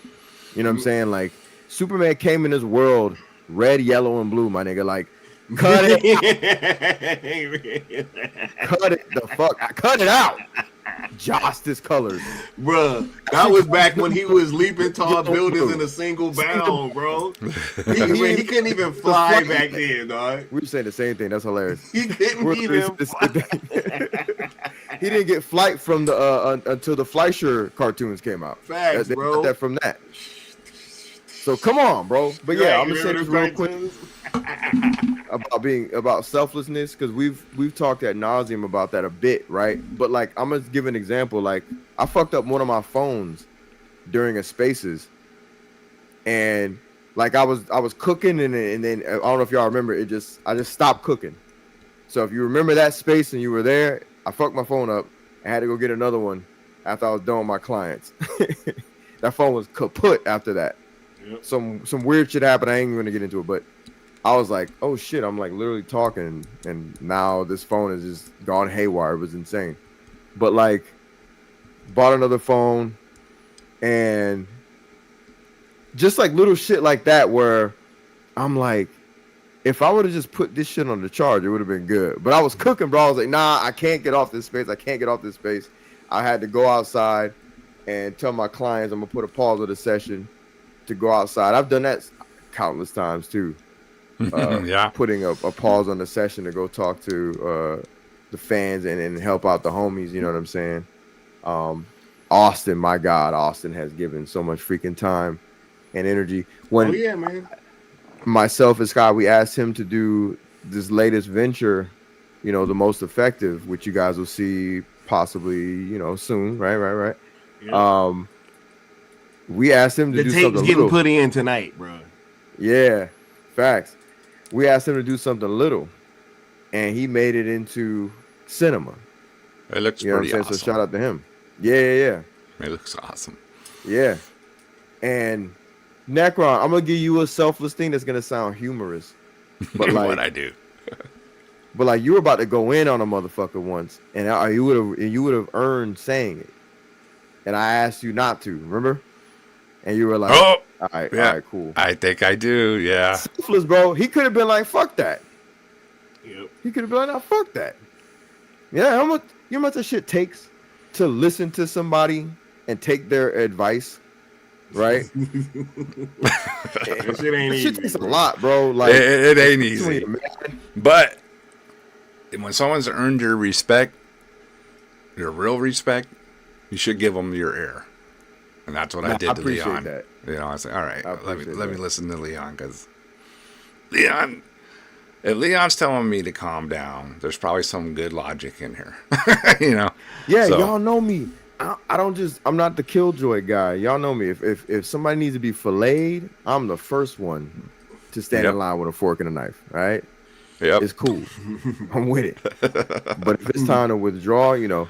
But the other selfless thing I'll say for Necron is, because I was more joking, is the fact that he has been such a great host, man. There have been times, and Sky's already touched on this, but there have been times when like goofies could have gotten the opportunity to do something special for us, and you know they gotta watch Barbie instead. But anyway, Necron came through on numerous occasions to be a great and grand host for ZSSM, man. You know what I mean? And thank you. That's very selfless, you know, because I don't think Necron really, not that he was like, no, I don't want to do it, but he wasn't like, hell yeah. Yeah, like let's, you know. No, Especially like, at first. Cool, I'll do it. I could tell. I was like, yeah. Yeah, it was like, oh, yeah, cool. You know, I can do it, but it wasn't a whole bunch of, oh, shit, this is a great idea, Sky. Because it's a lot to ask. We don't know how long this is going to take. Yeah, bro. And we didn't know what the fuck was gonna happen. We was like, I had to dress up. What I'm doing. I don't even know what I'm doing. I had to dress up. I'm going to the fucking red carpet. I don't know what's going on. I don't know how I'm gonna pull this off. I'm like, we're just gonna figure it out, bro. Yeah.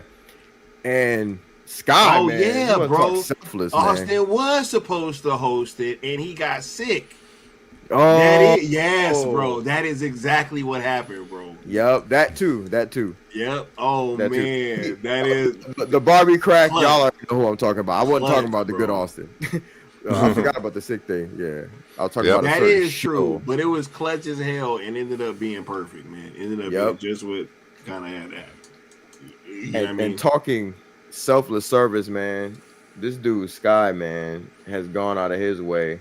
First of all, fuck all the fandom shit. This man has had me at his crib, bro, and others.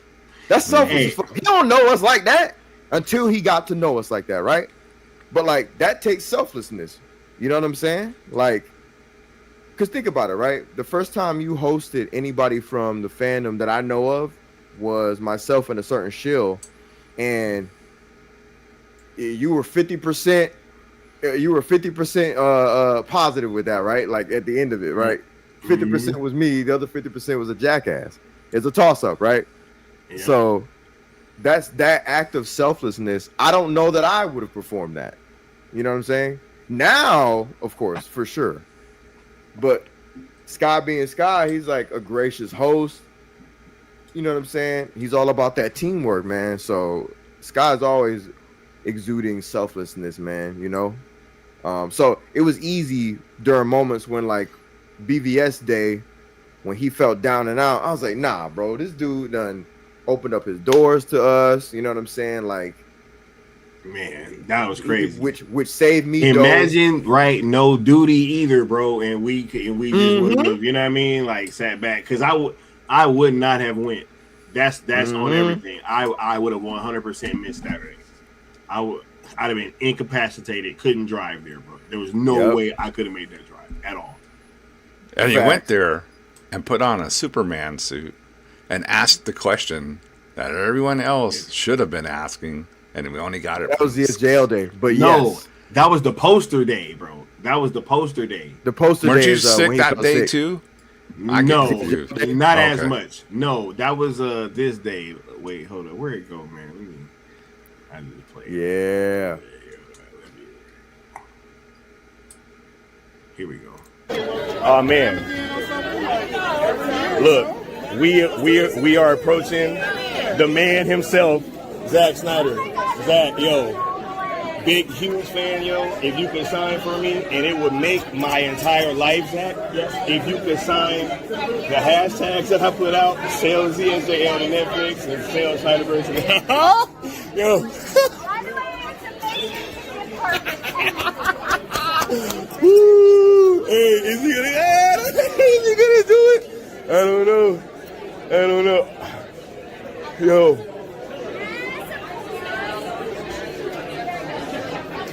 Oh my God. Ah, yes. I love it. Thank you so much, Zack. You're amazing, sir. Can't wait to be here tomorrow and finish this whole thing out. Exciting. Yes. For sure, yo. Yep, bro. It was that day, bro. And you know what? That was everyone's marching orders. And they still doubted, pushed against. Zack told everyone exactly what the mission was. And to this day, Sky, they're still doubting. Crazy, bro. He can retweet the hashtags, bro. I know, like, what's happened here? Do you know? Does he have to call you on the fucking phone and tell you exactly what to do? Oh my God, I can't believe some of the stupidity we deal with, and this lies and obvious agendas And some people still just be, whoa, you know, God. Mama Bear said no sky left behind. Yo, it was all bad. I woke up at like 3 a.m. and I was just heaving, bro. It was crazy. 3 a.m., bro. The whole morning, I was just throwing up. The entire morning, dog. Didn't go back to sleep at all. Was like just throwing up every few minutes. It was crazy. And yep, they helped me for sure, right? But hey, man, selflessness. We had to get it done. Duty. And if I didn't go, bro, no poster. Think crazy. Think about that. Yeah, they have no idea, bro. That's crazy. No poster. He saw it too, man. So hey, that's crazy, right? Bro, when I saw that shit, we celebrated in the street, dog. Right? Oh yeah. I ended up breaking my phone case, bro. They didn't even know, bro. They sure did. They didn't even know because I came out last. Oh yeah, you had showed us after the fact, and that's when we celebrated in the street. That shit was fire, bro. Crazy, bro. So many moments, dude. Right. Wow. And no, but I was talking about too, like how y'all saw that I was sick before we went. You know what I mean? And how crazy it was, bro. Definitely. He was like, "Nah, we got to get him there." Yeah, I was like, "Yeah, man. Hey, let's get him up, bro." Let's go. Didn't you fly down the freeway driving this guy's car? Oh yeah, bro, because he was gonna be late. Yeah. Dude, Sky was down there like, not just go without me, and I was like, nah, hell no. Yeah, because it took me forever to even be able to get to where I could get dressed, bro, because I kept having to throw up. It was crazy. Yeah. Like, I couldn't even take time to fucking get dressed because it was just like, you know what I'm saying? It was crazy, bro. I went into Batmobile mode, dog. I was maneuvering in and out of traffic like a motherfucker. Crazy. I was gone. He put that shit in sport and was getting it, bro. It was wild. Was getting it. We got Mr. Nobody in the building. Much love, bro, who also pulled up. You know what I mean? He said, great to see the gang together vibing. Yes, sir. And enjoying it, what they achieved. What a wonderful feeling. Yeah. Shout out to Mr. Nobody. Right. He said, wait, we're still waiting for the explanation of the reconstructed Superman statue. I think that that poster was kind of deemed redundant after Full Circle Weekend. You know what I'm saying? Because it was it was kind of like once you say sell it, it's like, okay, well, you know, that's what shit just broke the internet. So, you know, right? I mean, I would think maybe that's, you know, but look, I don't know. That's just my 2 cents. Right. But anyway, anybody else want to touch on anything before we move forward, bros? Nah, I'm good. Nah, I think we tackled that nicely. Right. Honor, man. Like, honor. We've tried to do everything. Every time that we pull up anywhere, we carry this into what we do. Right. We honor Zack's films. We honor Zack's work. We honor Zack, the entire dude. One thing that I don't think that you guys also get a real sense of that we've been able to throughout this entire process is like just how dope Zack's entire team is. Deborah Snyder, Wes, right? The people that he works with, the actors, DJ, right? Totopoulos, you know what I'm saying? Like just everywhere that you look, he just works with great people that, you know, kind of showcase these things, and to have honor for these projects and what they do, and just carrying ourselves with that sense, it's made it just so much easier. And I think it's once again one of the things that has separated us from what everybody else does, because especially when you're in these situations and you're seeing these people and you're seeing how they move, it's just not the same, bro. It's just really not, and you see the difference in what the people are there for. So, you want to kind of touch on that, Necron? Yeah, I mean, the whole honor thing really works, from what we did. As serious as Zack takes his movies and these characters, that's how serious we took the Cell movement and how we went about things. We were maybe emulating how Zack works and putting that into practice to how the Cell movement worked with honor and dignity, and things of that name. Also, here's a thing about honor. You would never see Zack Snyder have a scene where a dog pees on a picture of Superman. Of Superman. It would never happen because he honors his characters too much to do such a frivolously dumb thing for a cheap laugh. Unreal. All right, I had to get that off my chest. I was like, wow. Just like unreal. Just I feel it, bro. Devaluing these characters. This is what you brought to the table. Let's devalue our product. Is this your king? No kid. Yeah, right. Is this your king? But but also honor is something, I think I'm going to go off maybe on a tangent, but this is something you should strive to have in your core. Yeah, in your personal life, to go about to have some honor in your word, like make your word have honor. If you say you're going to do something, you do it. If you're, because is there anything worse, dude, than when everybody starts calling you a flake? Right? You don't show up. You don't do what you say you're going to do. You don't want to be that person. You want to be that person that's like, yeah, he's a good dude. He says, if he says he'll do it, he's going to do it. And that's what Honor over here did. We honored our commitment and accomplished our goal. I mean, this is really like, wow, like, what more can we do now? We have accomplished this, Sky. Bro, your ideal is done. There is no Paramount coming. It's a scam. It's a distraction. This is done. Netflix has this. Can Netflix, who signed an agreement with Warner Brothers, can Warner Brothers just back out of this agreement now without paying a financial cost? Nope. And it's the same deal that they already looked at. They're trying to act like we're this gonna, deal got we're gonna throw $2 into the value of it. No, you're not. Play that. No, you're not. No, you're not. They already know this too. No, you're not. Yeah, no, you're not. No, you're not. Stop. That is literally WBD right now.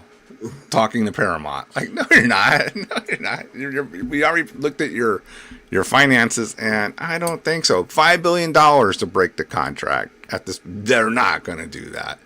So I know I went off on a little tangent there, dude, but I had to get that out there, man. But yes, of course, honor. We brought it to the table. That's why it was affected. It wasn't a dishonorable campaign. Oh, absolutely, man. Absolutely. And that's one of the things that we kept saying. We was like, yo, like, we couldn't speak for what other campaigns were doing, which is why we were so bullish on, like, saying, hey, like, we want to keep what we're doing separate, because it's the only thing that we knew, like, what the actual intentions behind the shit was. Correct. It's like everything else, I don't know what we're actually supporting sometimes, because it seems like a lot of times these conversations kind of get mixed, and all of a sudden we're all saying, hey, let's go see Superman 2025. And it's like, okay, that's not what I signed up for at all. Yeah. That's not. Or buying merch for so-called friends. Right, yeah. The Superman 2025 branding all over it. Like, come on, right? And going to the movie with the same blue shirt on that all the rest of the influencers got on. Right. But they all had on the same shirts. But hey, yeah, that's crazy. But my source sent this as a joke, right? You think that's showing honor that you gonna put on that uniform and go watch that movie, bro? Right? After you say you're a Snyder fan for all these years, You gonna put that uniform on, dog. Wow. Sell out Central, dude. Wow. Look, before we get to the homie Apex, W. Mir got the $10 super chat where he's saying people who complain about Rebel Moon PG-13 cuts are the equivalent to summoning your Lord of Dragons card but having no dragons in your deck. Like, why? Shaking my head, right? Like, hey, he said, why, bro? Why, right? But let me go ahead and hit you with this drop. That's just hitting so differently nowadays. All right, ain't it, people? All right, let me go ahead and here we go. What are they doing here? They're selling, Mortimer. Well, that's ridiculous. Unless that crop report... God help us! I told you we shouldn't have committed everything, you asshole! I gotta get Wilson and tell him to sell! Wilson, where you going? You idiot! Get back in there at once and sell! Sell! But I didn't...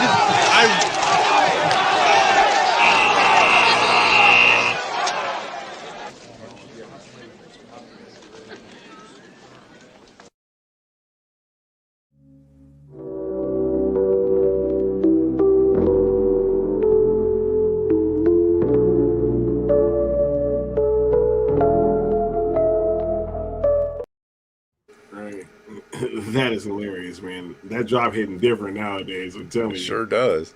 Right? Sell, sold. But, Apex, you want to go ahead and touch on this honor situation, bro? Yeah, it's simple, man. I mean, honoring Zack's legacy and honoring his movements, his actions, and what he would want. It was pretty simple in that regard. Honoring what we created and also creating steps and rules and, you know, certain things to keep us in check, keep us in line. We had to honor that, you know. I think a lot of what the rest of the fandom kind of lacked, and when I mean fandom, I just mean those that kind of perceive themselves and say that they're fans. I don't think they're really fans, I'm gonna be honest, but especially the leadership over there. That's what we're really talking about. 100%. The difference in leadership both ways. The way you normally use the word and also the acronym that we've been breaking down Facts. all night tonight. Facts. Because the fandom at large, they're dope, right?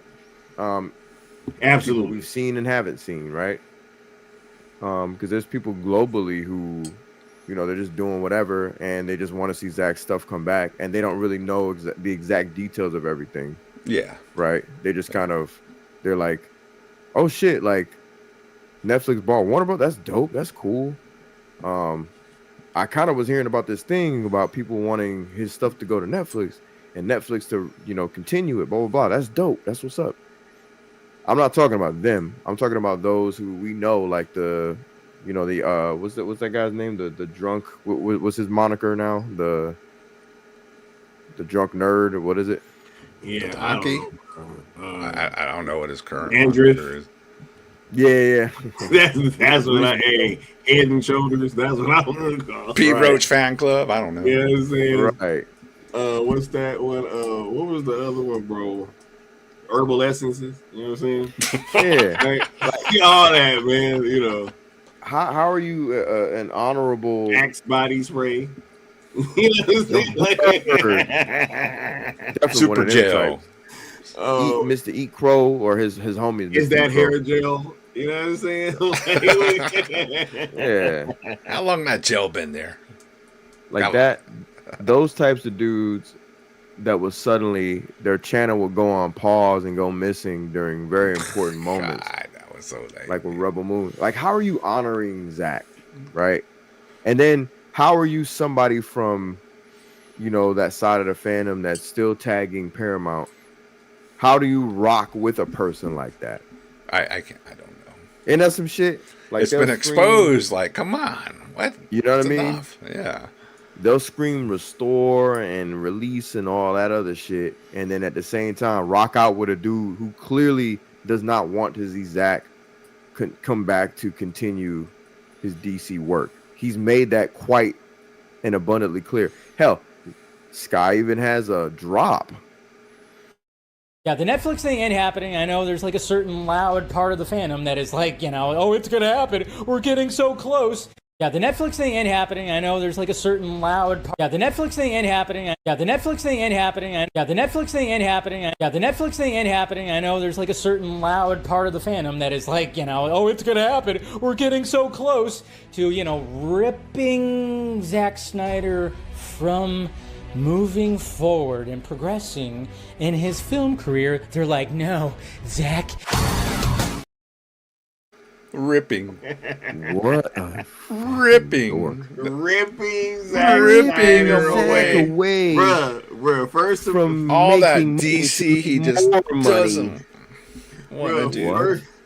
First, bro, it was people being ripped in half, metaphorically speaking.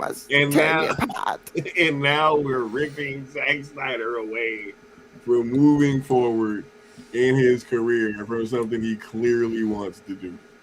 Right? But we got W Mir with the $2 super chat just saying next caller films it, right? Where we at, bro? Where we at with it? Here we go. Next caller, me. I don't give a fuck what you think, bitch. Your thoughts ain't my thoughts. Bitch, I'm flowing straight from the survival scroll. Cut that bitch off. Next caller. It says cut. And then he did, bro, and with the game. That's what game is.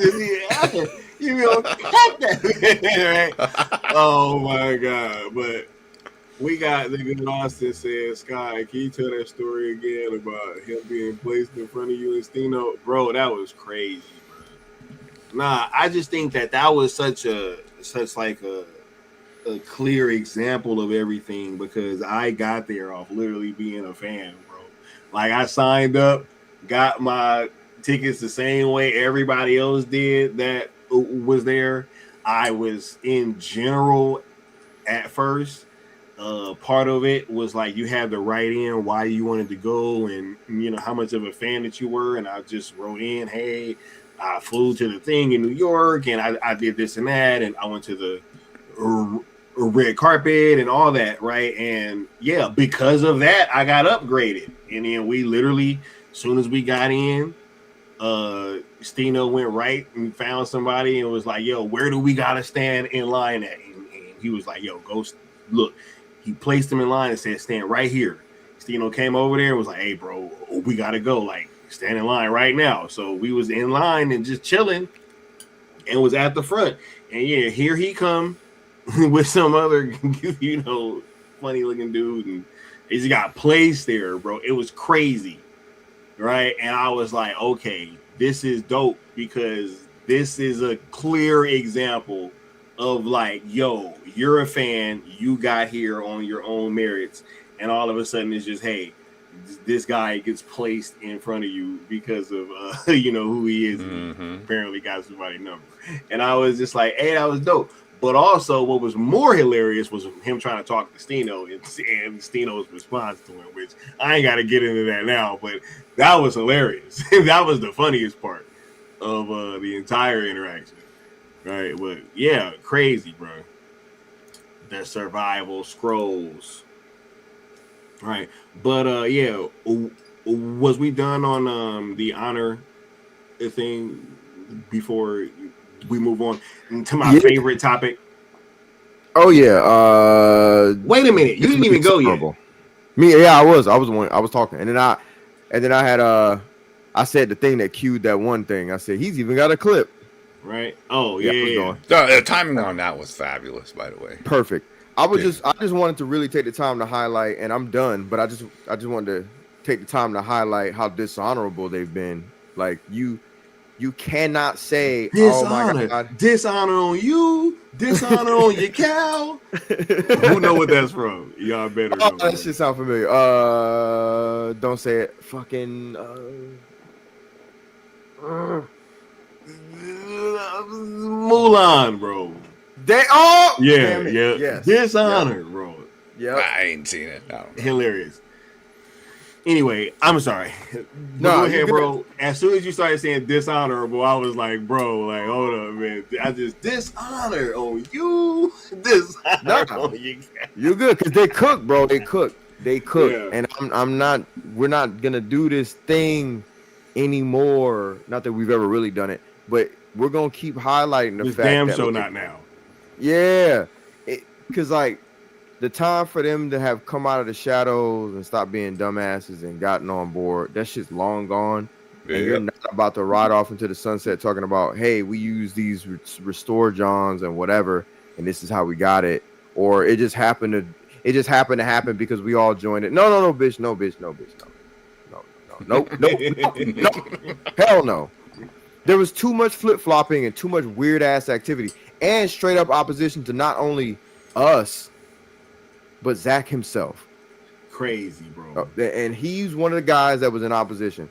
You cannot Somebody just called Gal Gadot a terrorist, bro. I'm like, yo, what the hell is going on, bro? What the hell is going on? And then we want the Snyderverse back, and you're on the timeline. Crazy. She's a mom sitting in her house. Bro, it's like, movies. What are we doing, bro? Crazy. Like, Wonder Woman's a terrorist now. Okay. She chilling, dog. Give her a break. He said you didn't mention what that was for. Yeah, that was for Zach to sign our Rebel Moon art book, bro. At the that was at one of the screenings for, I think it was Rebel Moon Part 2, was it? Yes. Yeah. All right. The director's cut, though. That's at the not because that would have been the double feature. Was that at the Egyptian? Right. It was, but that would have been a double feature, which you were at, so it couldn't have been that one. Yeah, but I went to the two because there was a thing that he did in between those two, though. All right. Part 2, right? Didn't you show up to one thing a day later? Me? Yeah. That was for that was Full Circle. Full Circle. Okay. But the Rebel Moon thing, I was on time for both of those. There was an in between thing that happened because it was the Rebel Moon premieres, part 1 and part 2. I was at both of those, and then the in between thing I didn't go to. I think that was the thing with you and Stino, if I'm not mistaken. What was that? And then the two director's cuts that came out. I was there for all that. Because remember, you were like, "Oh man, if you went to this event, you would have got a book too." Yeah, bro. What was? I don't remember. We just be going to so much stuff, man. Yeah, it was just he just trying to go to everything. Yeah, I mean, it might have been the first two, the PG-13 cuts, but y'all just win again or something. I don't know, man. These guys go to everything. Twilight of the Gods, Rebel Moon. Cut, man. It was an event for the director's cuts, but I don't think because y'all didn't watch the movie that day. Y'all didn't watch a movie that day, did you? I don't know. Wait, yeah, we did. Cause because Brett Colbert was there and Josh and them. You sure it wasn't Twilight of the Gods? No, I'm sure. I was there for that. Yeah, No, I know. I'm sure, bro. I'm sure. That's crazy. We gotta ask, at some point, because I'm sure Josh would know. Cause yeah, that's when Josh was there with Brett, and we were supposed to meet them, and we got there late, and then we was in line, and that's when it was like, oh, well, you actually upgraded, and then I tried to get Josh to come up because I thought his ticket said the same thing, and it was like, nah, yeah, bro, nah, we saw the movie. I'm pretty sure we saw the movie. Anyway, I'll ask Josh later. Mama Bear with the $5 saying I need an eye candy drop to make up for the fake dorky drop. You know what? How about this one? Let me. Here you go. How about this one? Yep.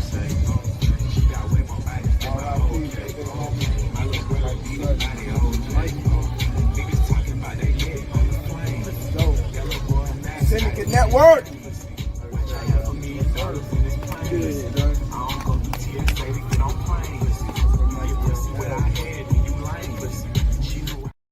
Yep, how about that one? There you go. Crazy. The disrespect to Zack and Cal. He's gonna pick too. Huh? I said I knew that was a drop he was gonna pick. Yeah, right. And that's what I said. It's so weird to hear these fake fans tell us that we're stopping Zack from progressing. Zack is a grown ass man and can do whatever the fuck he wants. What kind of La La Land these motherfuckers living? Crazy, ain't it, Nessa? Hey, I'm telling they you. in there dancing like Ryan Gosling. And that's, you know what I'm saying? They in La La Land for sure. They in a musical. And a musical for sure. But look, let's move on to my favorite one of these things. It's the second to last one. Integrity, bro. Oh my God. Right? Like the difference in integrity, dog. Yo, this has probably been the biggest point of separation between us and them, because this is a no twerk zone over here, man. Like, yo, if it's not genuine, if it's not organic, we not going out like that, man. We just not.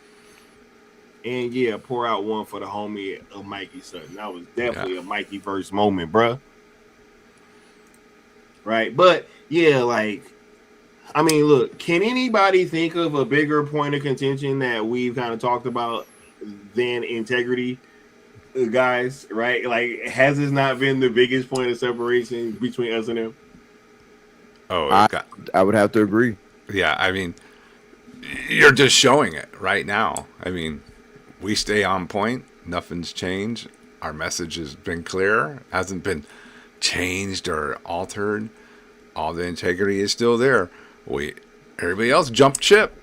They jumped ship. Jump ship, bro. They jumped ship. They were on the Gunn bus, dude. They was on, bro. They all was getting merch, dog. They was wearing their blue shirt. Their they getting popcorn cups, bro. Popcorn buckets. You know what I'm saying? They going saying out how much bro. They just give it a chance. Hey, come Zack on, is done, guys. Like, Zack, easy. Zack and James are friends. They're friends, guys. That don't make a difference. Give Gunn a chance. Bro, y'all know that one TikToker who was pissing me off? Oh my God, bro. He come out with his little TikToks. The one that I know. Cause he got that damn Nightcrawler picture. I'm gonna just say that. Or had it. Yeah, bro. I'll just leave it at that. Yeah, that shit used to piss me off, bro. He used to come through and he'd be on some like he say some weirdo slick shit about Zack. Yeah. Same way that Tom Hollywood handle dude. He be trying to be slick sometimes with his little slick shit. But like the Nightcrawler dude, he was on some semi-slick shit, and then one day he was like, "Oh my God, I'm sorry guys, but I think I just saw cinema when the fucking Superman trailer dropped." I think I just saw cinema, guys. I was like, bro, what, bro? Wow. They was shedding tears when the trailer dropped, bro. I did remember that going around them trying to call it cinema. Yeah. Bro, and then people like him, bro, they pulled up to the movie with the damn shirts on. They all had on the same shirt. Go see it in the theater. And then had the nerve to be like, laughing, talking about, look at how many people aren't in this theater. Ha ha. Bitch, you're in it, though. You spent money to watch this movie, though. With your goofy ass. All up on TikTok. Talk about how much you love Zack. I love Zack. And then say some slick shit every once in a while.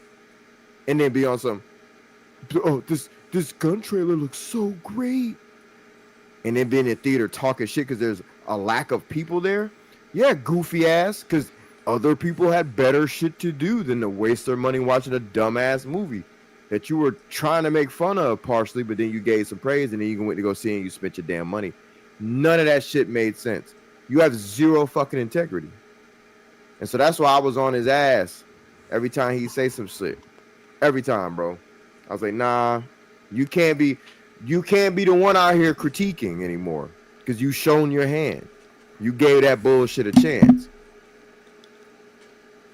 Bitch. Bro,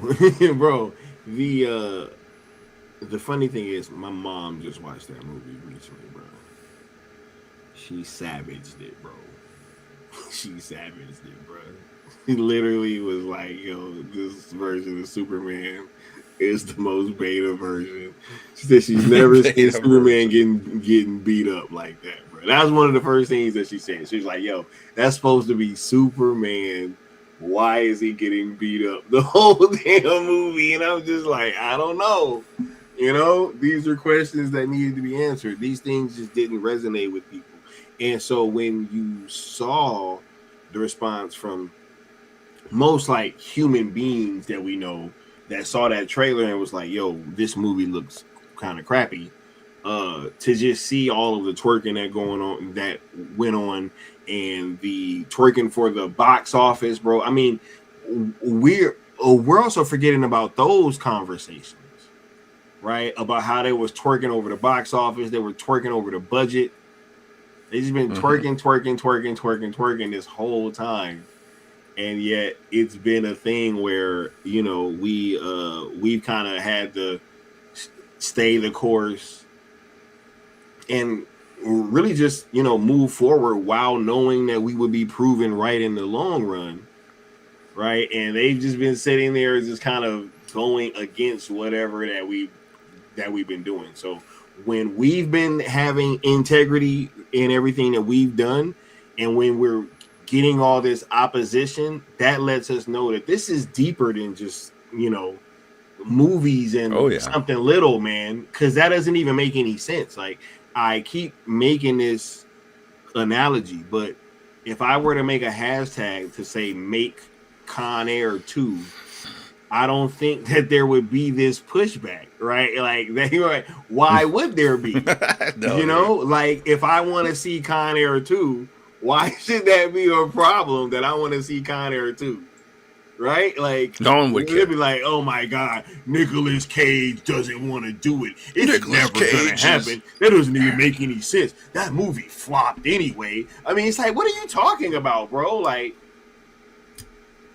I can't just say I want a sequel. You not know? with the Snyderverse. Nope, apparently not. But man, who want to go in on integrity first, man? Because I know this has been one of the things that I've been waiting to talk about, and I'm sure that you guys have thoughts as well. I kind of already did. So I'm gonna yield the floor. Bro, I'm not doing that, bro. No, you can't do that, bro. I yield the floor. I yield the floor. He said we're getting a new Mummy all these years, bro. I just want to say, a certain shill said one time, it's been 2 years. 2 years. You know, still doing that hashtag. No, 2 years. Now I'm like, motherfucker, you know, of all people, or maybe you don't. Maybe we gave you too much credit, that these things don't happen overnight. So 3 years later, it's sold. Now they about to own the whole shebang. Where's that? Where's that and energy now? Where's that energy, Shill? Come on. You were saying 2 years, trying to fucking be slick. You know what's funny too, though? He's been the one that was pushing this, hey, it's gonna get sold thing the whole time, right? And isn't it just cathartic that it ends up getting sold to Netflix? And he's been the one pushing this entire time that this company was gonna get broken up and sold. I think that's fucking hilarious, personally. But it just goes to show the whole integrity angle, bro. Yep. But yeah, Apex, I'm not letting you yield the floor right now, bro. Go ahead, dog. I yield the dog. I yield the floor. He know that. He know why that shit is hilarious right now, bro. Man, I'm just gonna keep the same energy I kept about that clown on TikTok, bro. And I say that, and I'm not even trying to be like so vitriolic because I ain't got nothing personally against guy, but I just hate fake motherfuckers, man. I hate it when like people try to pretend like you try to pretend like you're a cultist, but you ain't, bro. Like I hate that shit, bro. Like. Like, look, and I'm not even saying you have to be a cultist like that. Y'all know what I mean when I say that. Like, they used to call us Zack Snyder cultist as a derogatory phrase, and then people like me embraced it. Like, yeah, bitch, I'm a cultist. Fuck it, I'm a cultist. So, like, when you kind of, rock out for Zack and his movies or whatever, and then you're like, okay, well, obviously there are things that judged against or versus his movies, like they just don't hold up to snuff, and we knew Superman 2025 wasn't going to do that.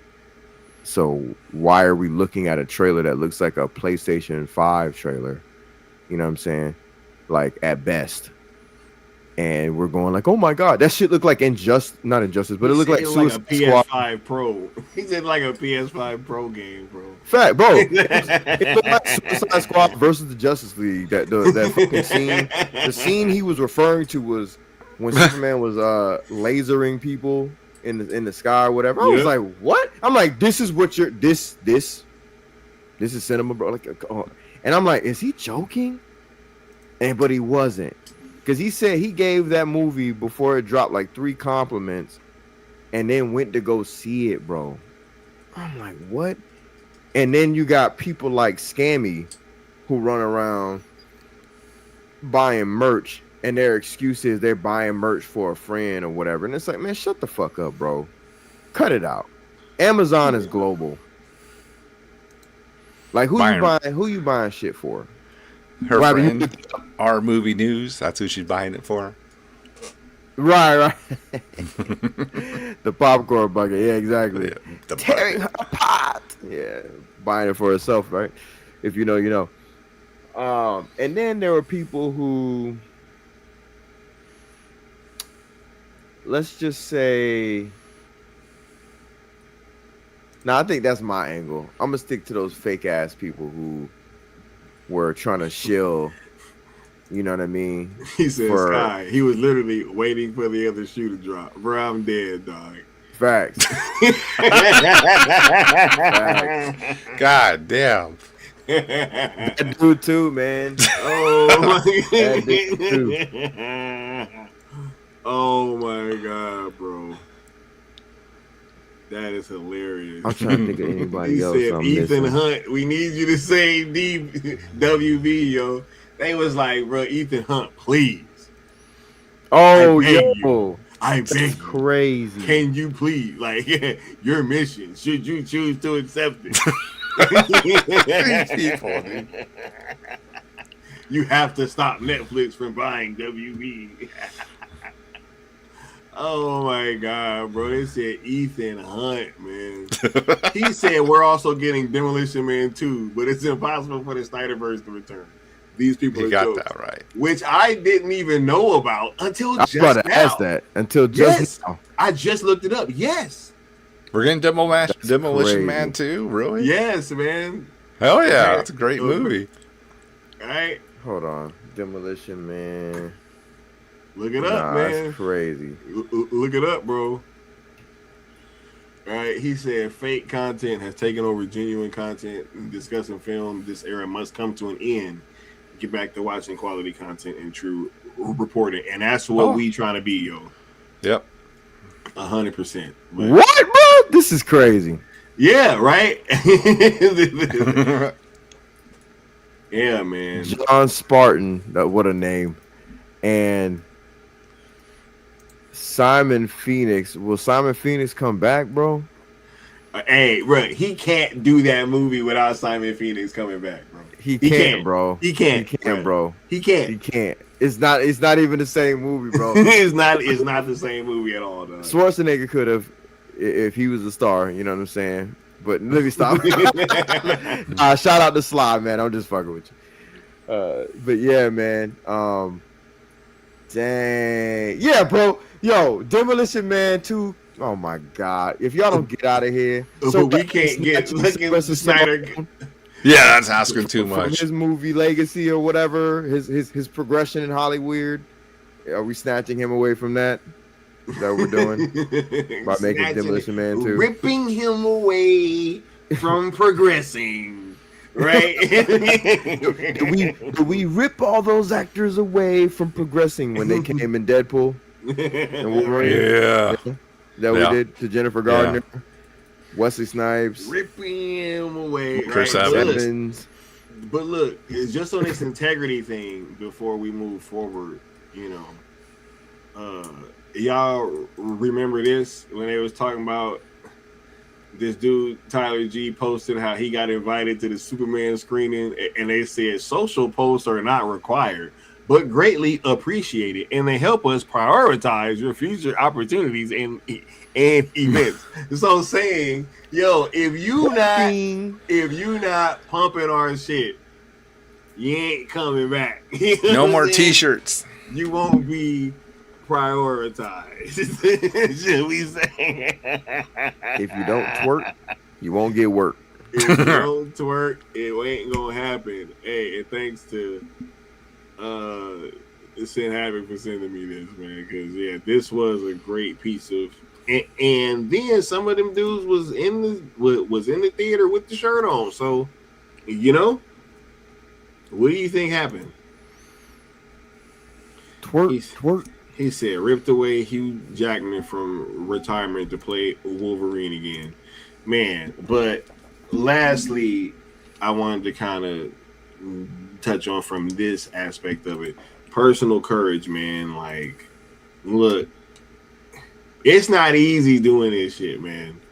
It's not easy getting tagged in posts with the FBI. It's not easy getting tagged in posts with Homeland Security. It's not easy for people trying to get you banned from Comic-Con, right? Like, these things are not easy, right? And I just want to say, but I think that they should kind of show that, hey, bro, I'm about to have to mute Necron. Necron, you over there shooting dice, bro?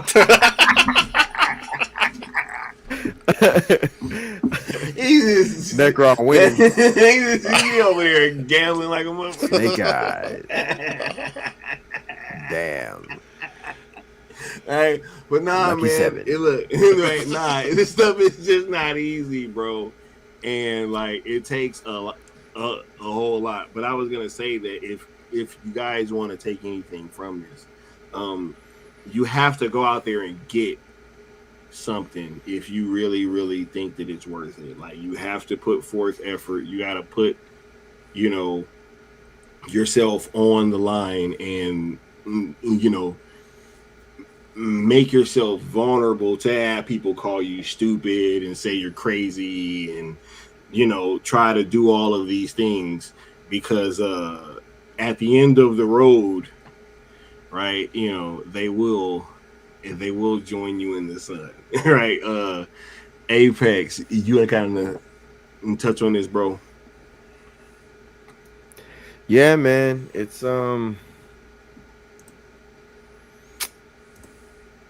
It's something, man, where like you do have to put yourself out there, man, because shit, I can't tell you how many times I've been called stupid, an idiot, touch grass, all this bullshit. Yeah. All the things I already do in life in abundance, more so than any of the bots, haters, and drones and shills and ops, are doing in their own lives. But it's crazy, man. I'm not one of those people who's like susceptible to, letting online harassment bother me to the extent that, I need protection or whatever. But I am aware that people can't handle that shit. You know what I mean? They can't. I get it. It is what it is. But it does take personal courage, and it's also partially why I've taken certain precautions, man, because with what I do, y'all want to know a true crash out. And I'll just say this, like, if I didn't take certain precautions, I'd have crashed out if any of y'all screwed up my shit. You know what I mean? Like when Sky was tagged in with the FBI and all this other shit. Like, shout out to you, bro, because you showed a lot of strength. You know what I mean? With stuff like that happening, and it's some people, it's a joke, it's this, it's that. Like, that shit ain't funny. That's not funny, dude. Not funny at all. That shit is not at all, bro. Not at all. Like, there's nothing cool about it. And, we've been out there plenty of times. We could have just been doing this. I got accused of doxing somebody, bro. Right? Like, it's been all types of... Yeah, they was like, oh my God, Sky doxed somebody, bro. Which is crazy because you were doxed. Which I never even... His homie. I don't even think I spoke on that until like after that happened either, right? But that was crazy too. But that wine was sure good. Pop. So close the weasel on that ass. But anyway, go ahead, bro. Yeah, man, like I ain't gonna touch on it for too long because like, I just think I appreciate the respect that people have given us for everything we've done to spend our personal time and be out there and be in front of the camera, interviewing Zack, running around, flying out to different places. It takes a lot of time and a lot of effort, and it takes a lot of us kind of putting our personal, life to the side for a moment to kind of do all this stuff. Because it is important. If we don't do it, then there's no face for the fandom like that, because there aren't anybody in the fandom that's really left to get in front of the camera and represent for him like that. There used to be that before release, right? And some of those people were kind of, you could tell they were connected through some sort of a Hollywood thing. I'm not knocking that at all, but they were connected because some of them went off to get jobs as critics and interviewers, and you know what I mean. Like, it's just kind of like, oh, I'm a fan, and now you write for certain outlets and you review movies, and it'd be one thing if you just became a podcaster, but you're a critic now, and you're, and again, I'm not knocking that. Get your bag. But like, Zack, unless he or Netflix hires somebody to represent the fandom, because studios, they do that. They hire people to be, to start these like fan clubs and to head them, because it's easier to control the PR of that. If they don't do that, who the fuck's gonna do it? It's got to be guys like us who just represent fans, and hopefully Zack and the rest of the crew and the fans just understand how much it takes to stick your neck out like that and be kind of like that face for the fandom consistently. The only reason we don't get the kind of hype and coverage, like, not that I'm asking for that, I'm not. I'm just saying the only reason it doesn't happen is because we don't have an agent backing us by a studio. This is just us. We're actual fans. Shit. Yeah. Crazy, bro. Oh yeah, and the last thing I was gonna say is that similar to what I said before earlier, is that we keep highlighting this stuff because if we don't do it, ain't nobody gonna do it for us. We're gonna keep telling y'all who the fuck did what. Yeah. I'm saying, like, because if we don't, no one's gonna do it for us, man. Someone else gonna try to claim they did it, and they gonna write that, and but the scribes gotta remember. They have to take note, bro. It's what the scribes do. But oh yeah, anything that you wanted to kind of add to that, Necron? I'll just do short and sweet. Personal courage on that. I know a lot of us. I mean, this isn't like facing your enemies or anything of that nature. But this when you put a pro Snyderverse comment on X, you can see how it can spiral out of control and just have like maniacs basically calling you every name under the book because you posted something pro Snyderverse. It shows that there's a whole, it's more than fans against this thing. There's a whole agenda there, and it's just impossible for that many people, normal people, to get worked up over a pro Snyderverse post. So I'm sure most of you have felt it, seen it. I agree. Seen it. Mama Bear, Nessa. I've seen like you guys get attacked for being females in the fandom, right? By psychopaths, and it's insane. So yeah, it does take personal courage to be a fan because you're going to have bots and all these other type of things come after you, but on the level that Sky and Leon and Austin or anyone else who goes out to public events, that's taking it to another level, in my book. Because you never know what weirdo Goofy could be out there. So yeah, man. But you believe in it enough, you're gonna do it.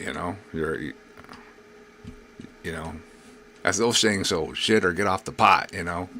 So hey, I appreciate that, man. Right, but before we move forward, though, can we say kind of like definitively that it's kind of crazy how these attributes have kind of got us to this point and how everything kind of played out, right? And now that we've kind of touched on them all. Yeah, it is crazy. I agree. Each one of us has at least a couple of those, if not all of those. It's absolutely, just, bro. Yeah. Absolutely. Definitely.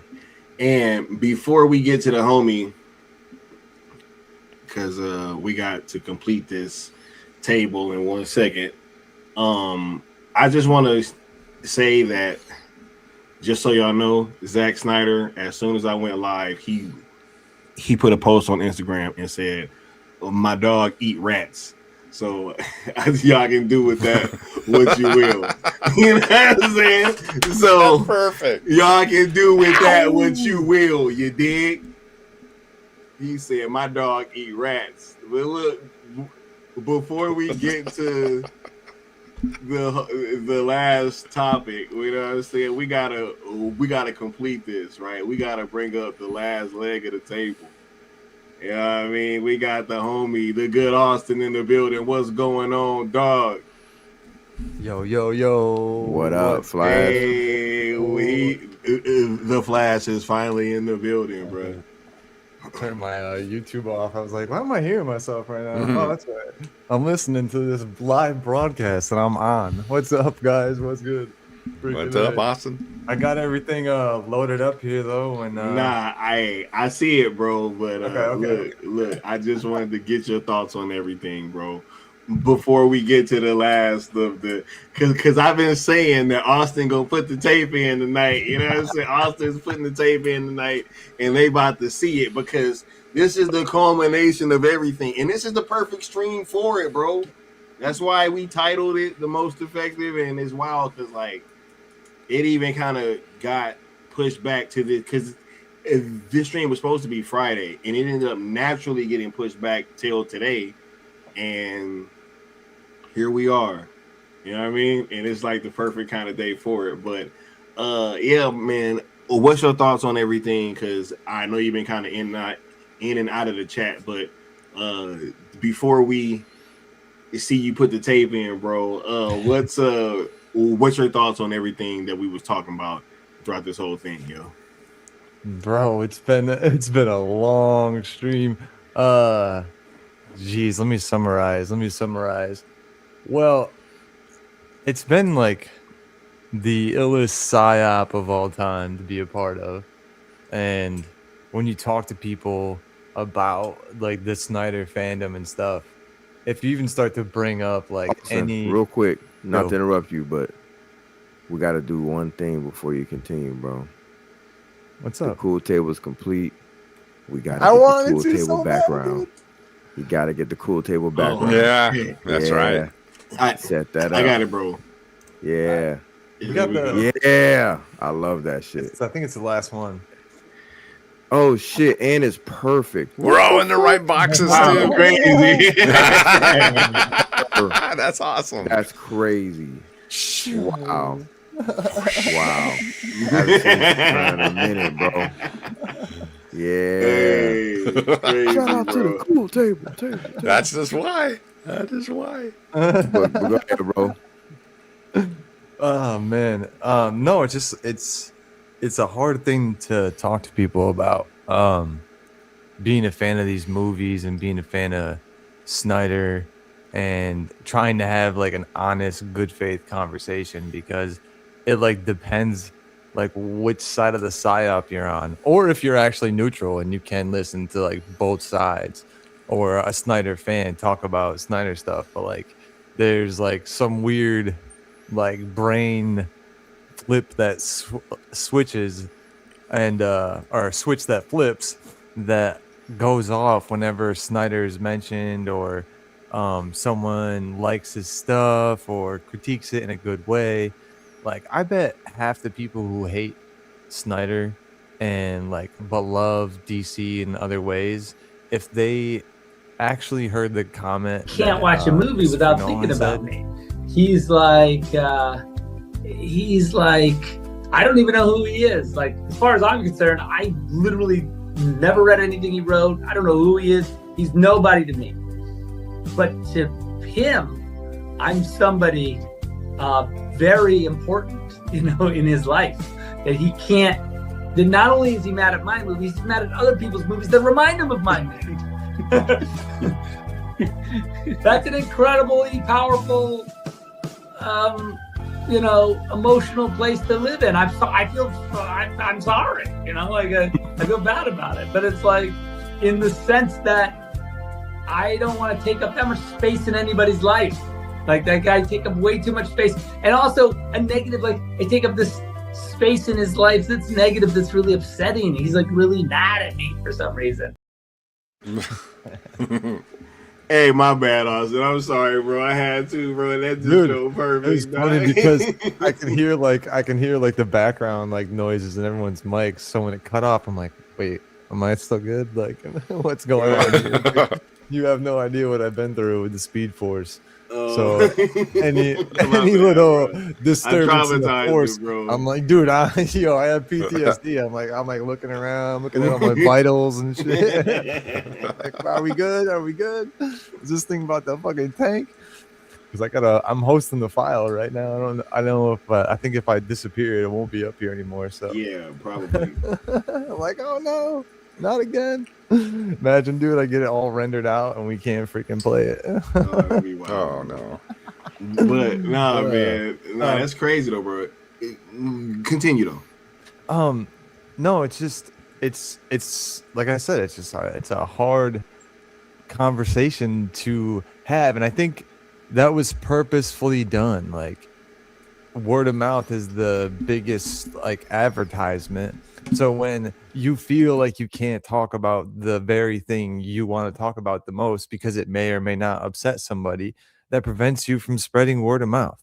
Like, so that's why all these movies that are coming out, like ZSJL, when people are finally catching on to it and they ask like these YouTubers, these reaction people, they'll ask their chat, they'll be like, how come I'm just finding out about this? Like, how come? It's like, well, because like the psyop worked. Like it worked, dude. I don't know what to tell you. But in that same sense though, like we're lucky that we're independent enough to continue to ask questions and to and everybody else was independent thinking enough to follow the same logic that we had and knew that they weren't alone in thinking whatever they thought at the time, whatever the moment narrative was. Like you thought the opposite. Okay, so did we. You know what I mean? Like just pick a narrative. We the same thing. Like, and it's just it's continuing right now, right? Like, what the fuck, dude? I was just watching the replay of it today. Fucking Blu-ray Devil. He's like, Tom Cruise, Call everyone. And I know that I know you and definitely Leon heard it, but the way he said it, dude, he got like fake gangster real quick. Call everyone you know. I'm like, all right, come on, bro. Fucking go back on the sofa, dog. This is wild, bro. Fluffy. Nah. But so whenever we're a part of those things, it's nice to now be in a position where we feel like we can actually combat the narrative. Like the worst part is like when you're just screaming into the void, right? And a lot of people out there probably feel like they do. But here you never are. And we thankfully to everyone out in the community and us three together, screaming into the void, have made the message so loud. You guys going to events, Curly going to events, Bat Dan going to events, Josh going to events. Shout out to Josh too, man. For yeah. Sure. Floyd Walton, Curly Ray. I'll never forget Bat Dan was so excited that he met Sophia and got it signed by her, and him personally sending me the pictures of her signature next to the ZSSM logo. So sick, dude. That was a moment for me. I'm like, yo, Sophia Butella. She's looking at her and she's macking it up with Bat Dan at the expo too. She pulled her mask down to smile. I'm like, yo, let's go, dude.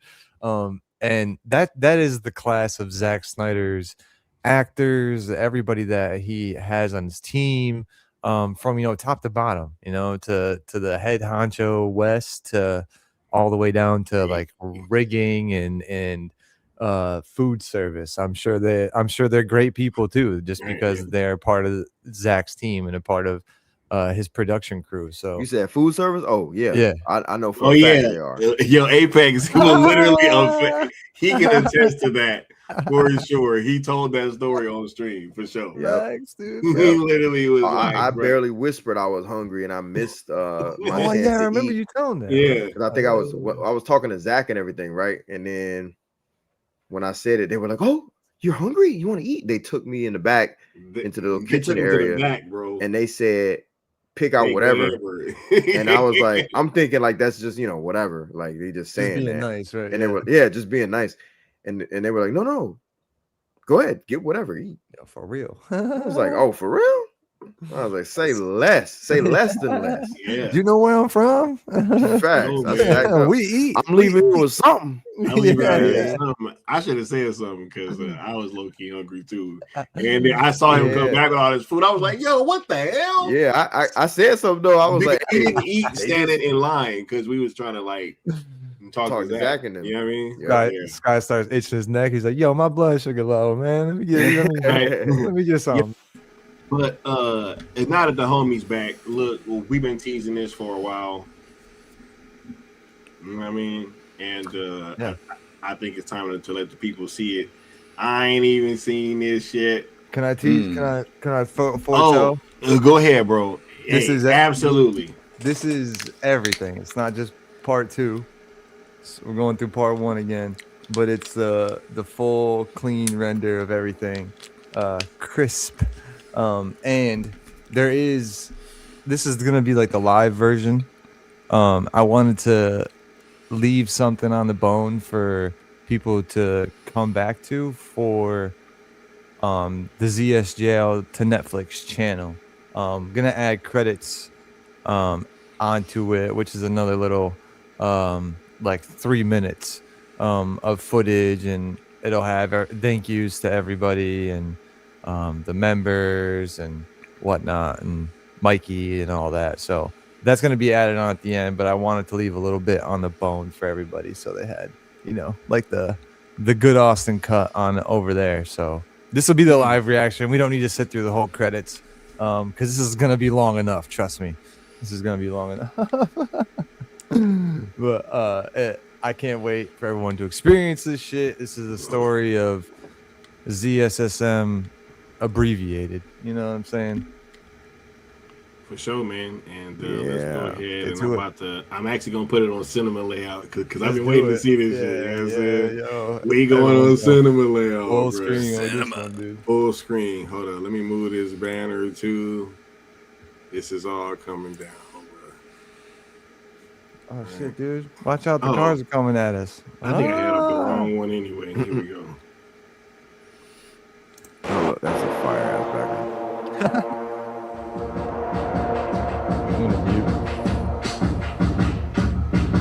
I'm putting everybody on mute. Shit probably has been in the works, bro, for quite some time, man. Because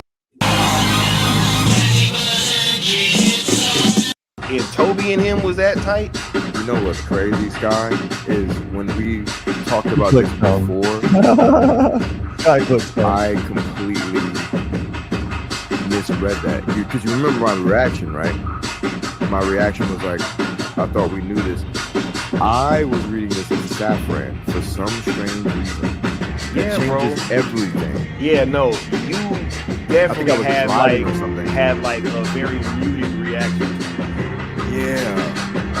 No, bro, that is Toby, bro. That's Toby.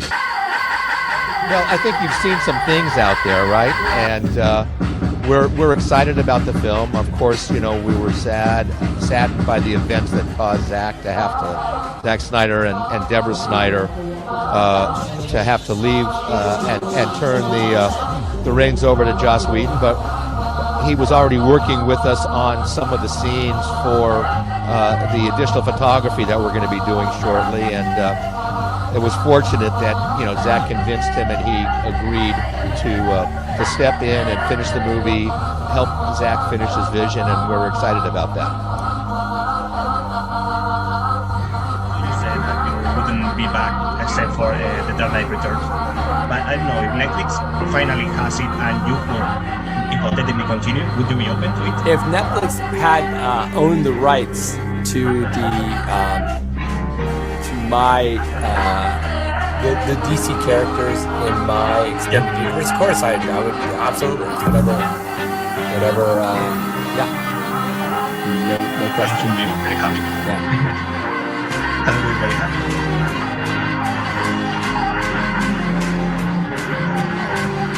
The Zack Snyder fans are weirdos. Do you think James Gunn reboot the DC universe properly? This answer your question. Oh my God. James Gunn.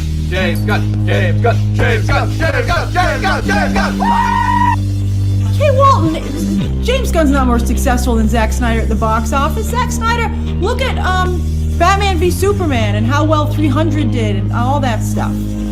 Boy, I gotta tell you, James Gunn's fans, you guys are like, you're more aggressive. Let's just say more aggressive than even Snyder fans, and that's saying something. Woo! And you got a lot of free time, I must say. Woo! Hold on.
Superman is my most anticipated film for DC in years, and I have a question. We know the Snyder fandom have not been kind to the film, even though they haven't seen it yet, and DC Studios. Do you think they have every right to stay bitter on WB due to what happened to Zack Snyder? Nothing happened to Zack Snyder. Nobody has a right to be mad about anything. It has nothing to fucking do with you. Get over it. And listen, I say this as a massive Zack Snyder defender because, forget Rebel Moon. Okay, take Rebel Moon out of it. And all of his filmography, there's only one movie Zack Snyder's made that I didn't really like, and that was I've liked or loved every single other, particularly, of course, Man of Steel. But he's just a director. It's not his movies. Never is. It's the studio's movies. He was hired just like any director, just like Peyton Reed was hired to come in and make Ant-Man. Ant-Man doesn't suddenly belong to Peyton Reed. He came in, and look, the reality is, as it doesn't matter how much I loved Man of Steel or Batman vs. Superman or whatever, the reality is a whole hell of a lot of the audience did not. That's just the reality. Now, if you want to be butthurt and act I get disappointed too when things I like gets canceled, but oh well, then you move on.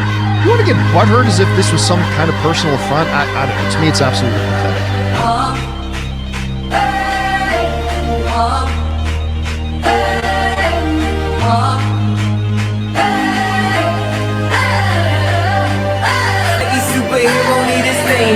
No one man should have all that power. The clock's ticking, I just count the hours.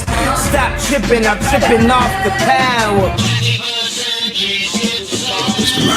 The system broken, the school's closed, the prison's open. We ain't got nothing to lose, motherfucker, we rollin'.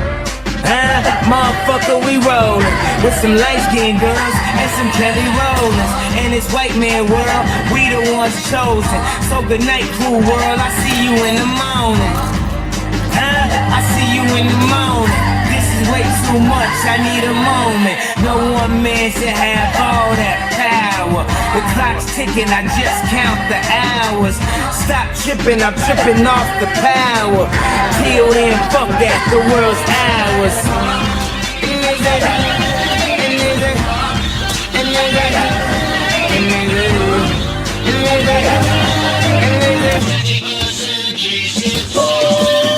Fucking Chanel and the whole cast. Tell him Easy said they could kiss my whole ass. More specifically, they could kiss my asshole. I'm an asshole, you niggas got judged. You sure-minded niggas sauce is Napoleon. My furs is Mongolian. My ice brought the goalies and I embody every characteristic of the egotistic. He knows he's so fucking gifted. I just needed time alone with my own thoughts. Got treasures in my mind but couldn't open up my own vault. My talent, creativity, purity, and honesty is honestly being crowded by these grown thoughts. Reality is catching up with me, taking my inner child, I'm fighting for custody. With these responsibilities that they entrusted me, as I look down at my diamond encrusted piece, thinking no one man should have all that power. The clock's ticking, I just count the hours. Stop tripping, I'm tripping off the powder. Till then, fuck that, the world's ours. No one man should have all that power. At the end of the day, goddamn it, I'm killing this shit. I know damn well y'all feeling this shit. I don't need your pussy, bitch, I'm on my own dick. I ain't got a power trip, who you going home with? How you doing? I'm surviving. I was drinking earlier, now I'm driving. With a bad bitches, huh? Where you hiding? I got the power, make your life so exciting.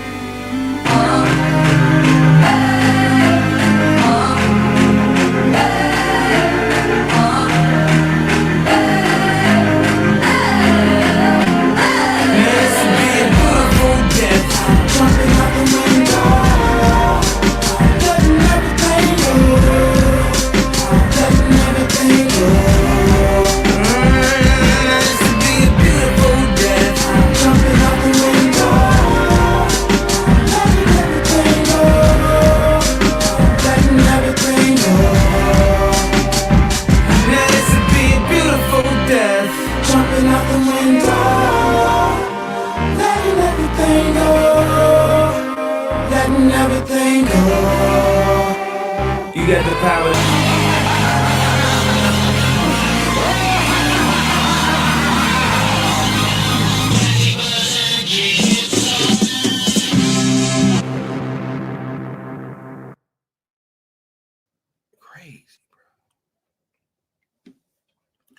But anyway, man, any last words, bro, before I shut this thing down? Because, yeah, I'm about to get on out of here, bro.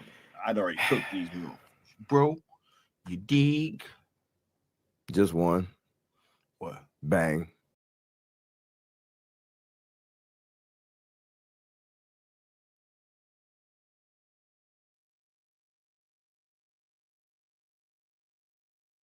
What the fuck are we talking about, bro? Ain't nothing to discuss, dog. Ain't nothing to talk about, bro. Ain't nothing to talk about. Ain't nothing to discuss. Do you understand me?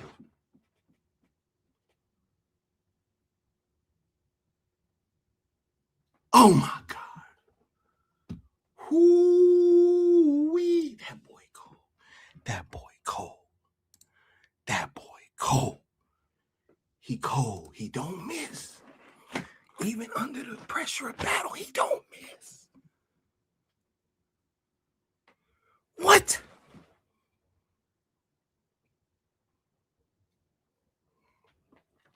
Oh my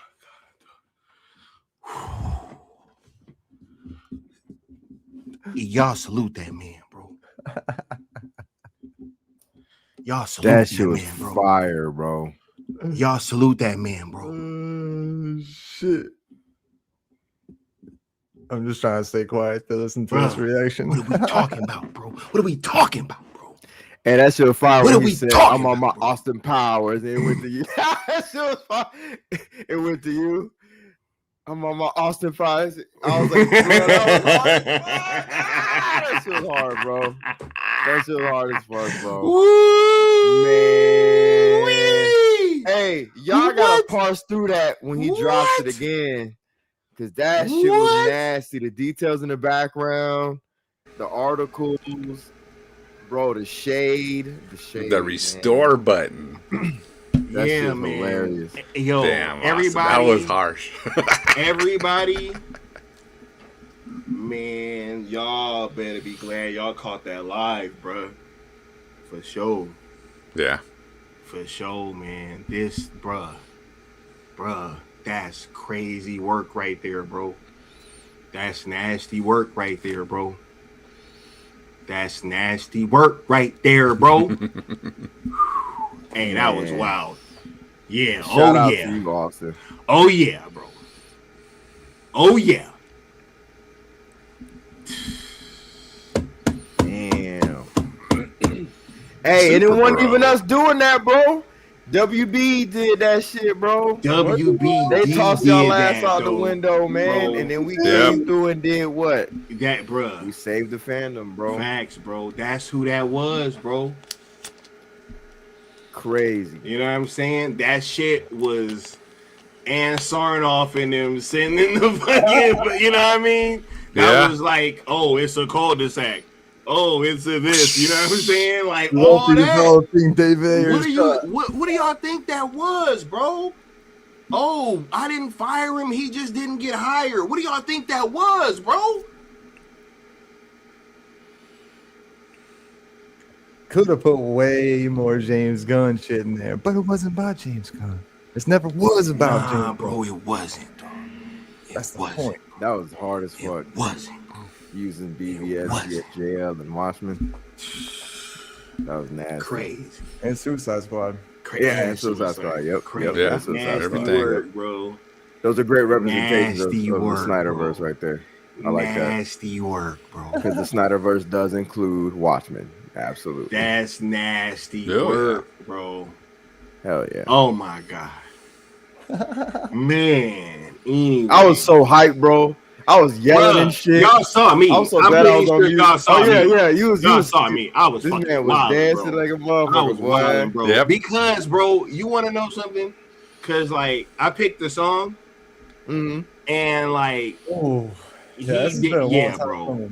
He did it, bro. He did it. He did exactly what, bro. He did it. He executed on the mission, dog. Yeah, man.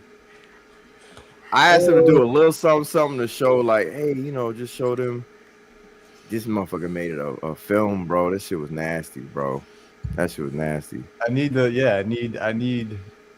reaction. So, when you first sent me out on this mission, when it first started, I was like, bros, I'm fucking sick of these videos. No, I'm just kidding. But I was like, the only thing that sucks about making these videos is the most time-consuming part is grabbing the videos and like finding the clips and doing all that. I can screen record them. I'll do that just fine. But if you guys can help me find clips, like that'll be great. And fucking Leon sent me a thread on X. He's like, it's got everything in there. It was one motherfucking video. I'm like, this motherfucker. But he did list out a whole, like his tweet included like everything. So what I did was I copied the articles and everything. Yeah.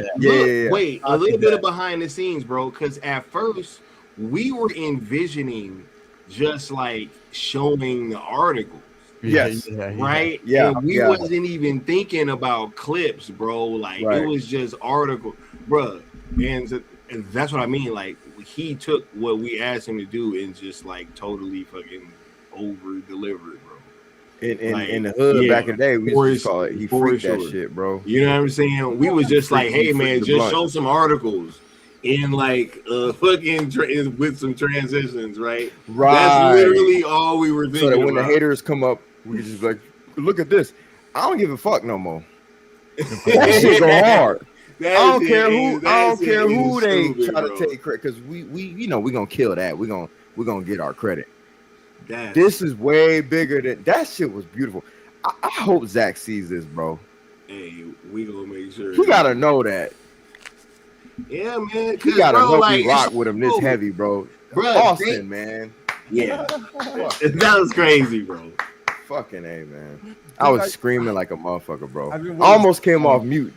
Right? I did too, bro. I wish I could go back in time and look down at you guys. But honestly, this was like such feet to the fire that I didn't have time to like relax and like watch it all the way through. So I was kind of just like watching, like hoping nothing fucked up the whole time. I was like, fire, bro. I was wilding, bro. It was real good. For sure. See, man, I almost want to watch it again, bro. Bro. Yeah, at least from part 2. Look. We gotta put it on the other channel, bro. I guarantee you, if I run that song back. True. I promise you. Oh yeah.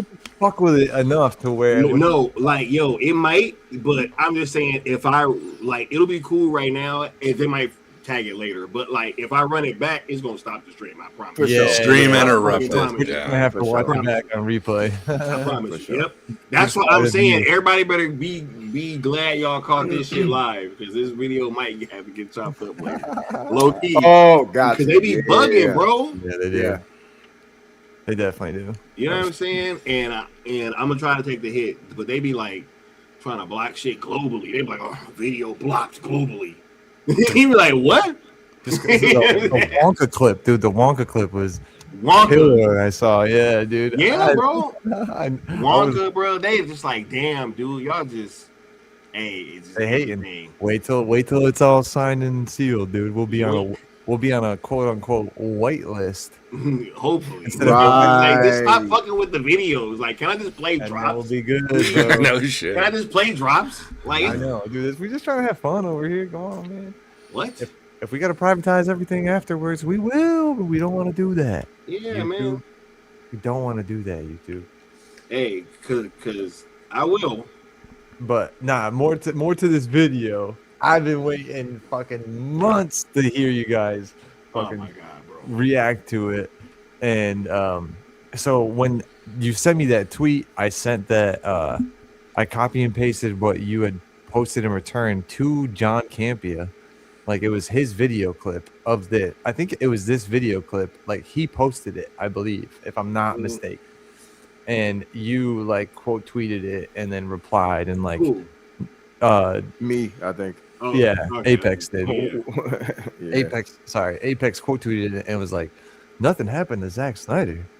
Why, are you kidding me? Like, Oh yeah, and you were 'cause like, that's what inspired all this. Right. I forgot. You were 'Cause I so put in mad, the tweet. dude. I was like, you're so I mad. basically put like step by step how we got to where we came, like basically from the fucking release days up to now. Yeah, damn, I forgot about that. And I fucking read that motherfucker is right. So I was like, you fucking serious?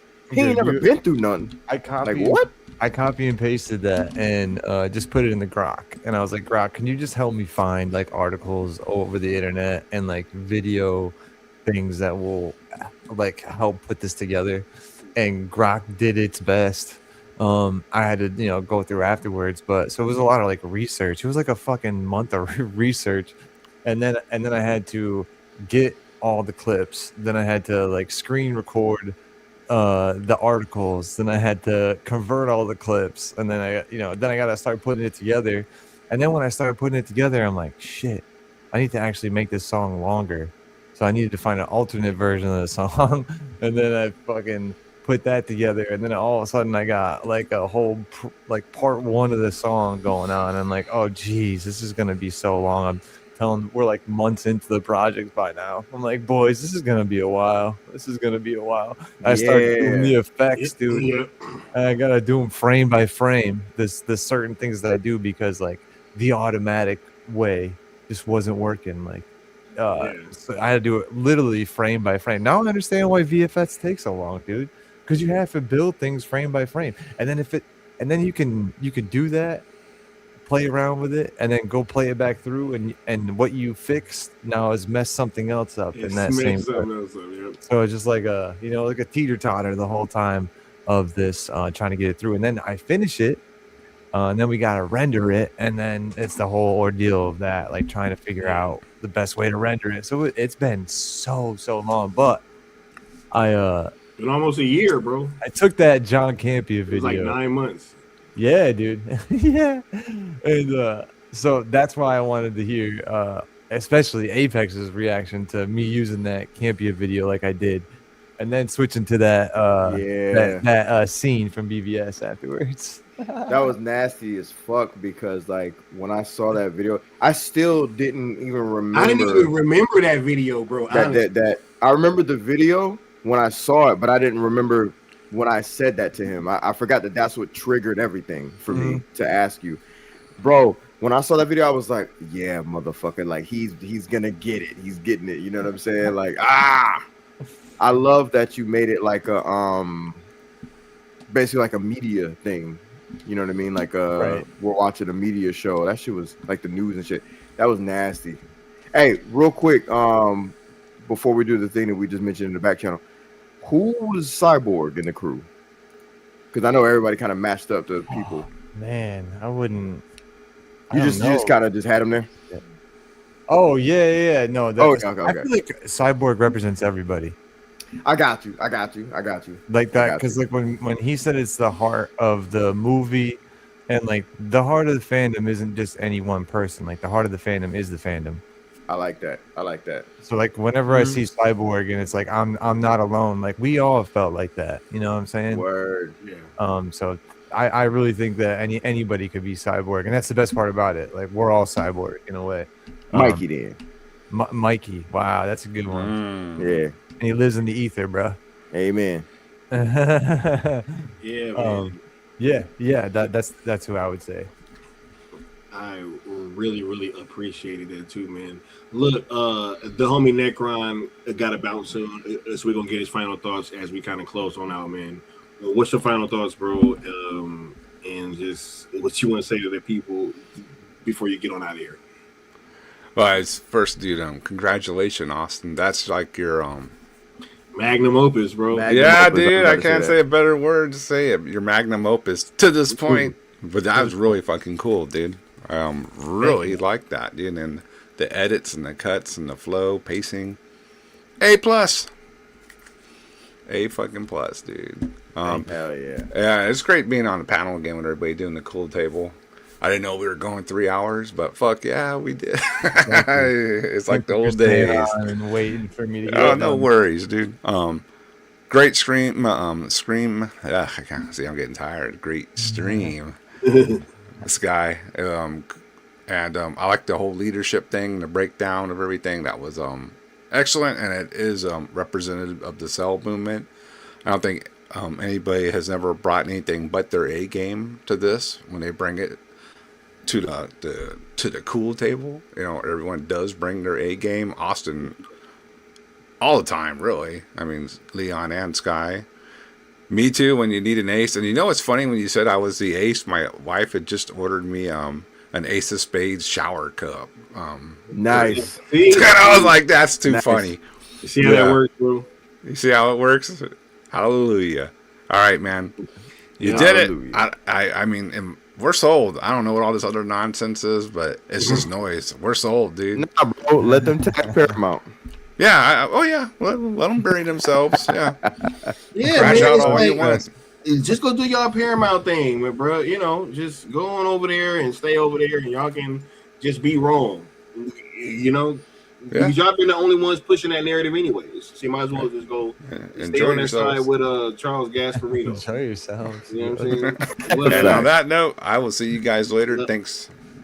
Till next time. Yep. All right, Necron. Much love, Necron. As we continue to shut down, now we gonna turn to the good Austin as he's gonna give his final thoughts as we get on out of here, bro. Oh man, we gotta have more. Necron, you staying around or are you peacing out, bro? No, bro, I'm so fucking tired. I almost ended the stream. Oh my god, my god, dude, I need to go later. Just hit the X. Yeah. Crazy, dog. That'd have been fucking crazy. Crazy. That'd have been a Stino. Yo, Austin, what's your final Part thoughts? two. And it just ends. Yeah, Stino's definitely the last one that did that, right? Yeah. Yeah, it's Stino. Oh, I hit the red button, bro. Don't hit the red button, Stino. No. Not the red button, dog. My final thoughts is there's actually more to this tape. Then there's a cool little like send off, sentimental send off that might get you guys all touchy feely at the end. But obviously there's a whole lot of thank yous to go out to the community for all the work they put in this last couple of years to help it get sold. And everyone that showed up to every single cartoons and cereal, or just one of them or a couple of them, and just showed up to our streams, donated, bought a shirt, bought any merch. Like it means the world to us when we see those donos go up and see that the channel get support, because it just means that we can do more and inspires us to do more. So if y'all want us to do even more Zack Snyder coverage and other coverage, you know where to leave it down below in the comments. Let us know, and just keep supporting the channel.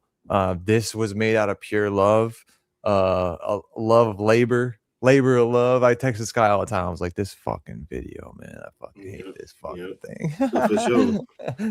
I fucking hate this video. But obviously I love this video. I wouldn't have spent so much time working on it, and if I didn't have to work a real job, it would have been done a lot sooner. But that's just the gift of it's how it turns out. But Right. like you even brought up, bro, if we didn't take this long, we wouldn't have had it sold part at the end, Well, and even I told you like a couple weeks ago, when the render kept failing and it wasn't done, and I only got the part one finished off a screen recording. When that happened, 2 days after that is when the fix that I found to fix everything on this video is when the fix got posted. Was 2 days after that. So if it hadn't, I wouldn't even found the fix. Like I wouldn't have a fix. Would have been SOL. But everything took so much time on purpose. Like it's just I tell Sky all the time. I told these boys all the time. Like God's got us, and it's no more apparent than this year. At the beginning of the year, some people might have been in dire straits. Like, man, it's just taking so long. It's taking so long. We got Bat Dan saying chop chop Netflix and shit. You know what I'm saying? The homie wilding. But I get it though. I get it. We all been there. Yeah, bro. And so to have this year kind of end the way that it did is just monumental. And if it didn't end the way it did, if this video didn't take so long, I wouldn't have had that final screenshot for the soul there. You know what I'm saying? So it wouldn't have made this video as perfect as it was. So I'm just gonna keep praying, keep having faith in everything that we do, keep having faith in the people, and I think it's, you know, I have faith that this is gonna go through. Like the whole time we've done this movement, the key to me was always like, man, we don't have to figure out how this gets licensed. Like we don't have to figure out any of that. That's not our job. And I've moved through life like that. You ever get asked something at work and you're like, do you know blah blah blah, like how this and such goes? It's like, no, I don't know that, and they don't pay me enough to do that. Like, so when people are asking us all these like loops to jump through for Netflix, how Netflix is going to do it, like we don't know, like honestly, how they're going to like license it, if they do license it, but that's not our job to figure out. We just to let them know that we fucking want it over there. And we don't know how they're going to figure this out. But, you know, the CEO of a multi-billion-dollar company is pretty damn confident that they're going to get it through. So the mergers that I've seen in my lifetime that I would have growing up, like thought we would have been able to call monopoly on, they've all gone through. So they've all gone through. Every single merger that I've ever seen, I've been like, oh, it's definitely a monopoly. Nope, goes through. I'm like, what? Okay. So that is what it, look at Pepsi, look at all these companies, look at all the fast food chains, all that, like look at Yum Corporation, just look at all that. It's all an umbrella, it's all on a monopoly. So yeah, I have no fear that this is going to get through. How it looks in the future is not up to us. We don't have to figure it out. Like whatever umbrella company they make to get this to pass through, I don't care. As long as ZSGL ends up on Netflix and we get the sequels, and I have a feeling we're going to get a whole lot more, because Netflix isn't just a movie company. They tend to do series because it's more watch time and more time spent on their app. So I think you know, sky's the limit, bro. Like we always say. And you know, this took a lot of time, but I learned so much in this video and leveled up. Venusaurus, dude. Yes. Yeah, bro. dude. He said I went from a Bulbasaur to a Venusaur. You know what I'm saying? Venusaurus is here, dog. Here to stay. For sure, bro. Watch out for that vine whip, dog. But yeah, vine whip is deadly, bro. That's deadly. And then last, bro, you know what I'm saying? I'm gonna get you, dog. Yeah. Oh shit! But nah, we got plenty more to come out of the Syndicate, out of us, out of the cool table. So just stay tuned, dude. As Zach used to say, stay tuned, bro. Yeah, man. Look, we appreciate everything that you do, bro. And I just got one last request, bro. Before you go to bed, bro, can you just send me that in any kind of form, or like Google Drive or something? I need that like tonight. I gotta like send that to my pops and everything. You know what I'm saying? I got you. Just so we can see that. But yeah, man, we appreciate that, man. Much love, bro. Oh yeah, set that up for the pool table. Yeah, you know what I'm saying? Yeah. I'll send it in the drive or something to the boys. Yeah, and Apex Lux, man, bro, what's your final thoughts as we close on out, man? Bang. No, it's funny. Nah, man, like hey, what if that was it too? Just I was like, bro, come on, man, because I gotta say something. Like, I right, can't exactly, that, bro. Just like in the stream, nigga. You know what I'm saying? Hey, that's dope. Y'all know that's the in-stream sound. Right? Yo, Austin, man. I had to put it in there, dog. That was shout out to that too. Right? Shout out to that too. I told dude, I had a conversation with my lady. I'm like, you know, the course of this video, I've had the chance to take time and be like, man, how the fuck am I gonna do this? How am I gonna do that? And I'll just like talk out loud. And I was like, how am I gonna end this shit? What the fuck am I gonna do? Like, oh, I know exactly what I'm gonna do. Yeah. Just one word. Yeah. Bang. Yeah, man. Yeah, yo, they don't even know, bro. They don't even know, man. Yo, Austin, man, shout out, man, shout out. Ah! Damn, that was hard. Fuck. Shit. Got him spiking out his mic. Oh, he muted himself, dude. I think he disconnected his mic. He got so hype, he disconnected his mic. Yo, that's crazy, bro. Shit, dude. Oh, I'm back. You're back. You're back. Damn, bro. Mic out, bro. Yeah, we all knew what happened, bro. That's He ripped his mic out. That Crazy, shit was bro. so hard, bro. I was screaming at the fucking screen, bro. Y'all have no idea that shit was hard, bro. Like, man, that's cinema, dog. That's cinema. That's cinema. That's what Austin brings, man, and that's what ZSSM has brought, and that's what the Syndicate Network represents, man. Like, I don't know, man. Like, the dispute is over, bro. The we kept dispute trying is to over. tell him, bro, that the dispute was coming it's to done, an bro. end, bro. It's done. It's done. Yeah. I need that all tonight, there. Austin. I need that. Yeah, dog. I'm about to watch I that need bitch that, again, bro. No, what? It's I'm gonna watch that bitch uploading again right now. tonight.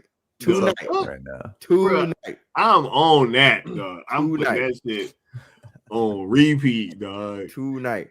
Bro, I love how you wove all the details in, man, and you did it in a way that was like, it's like, look, man, it's all been there. You know what I'm saying? Like, it's all been there. Y'all been trying to That ignore John this shit. Campbell rant is nasty work, bro. Yeah, man. Bro. And it's dope that you use that, because that inspired me to like ask you, hey man, you know what? Can we do?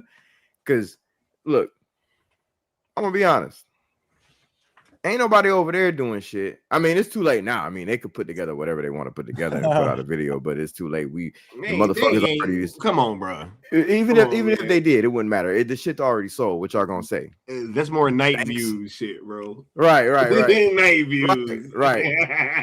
What they gonna say? Thanks. Thank you guys for buying it.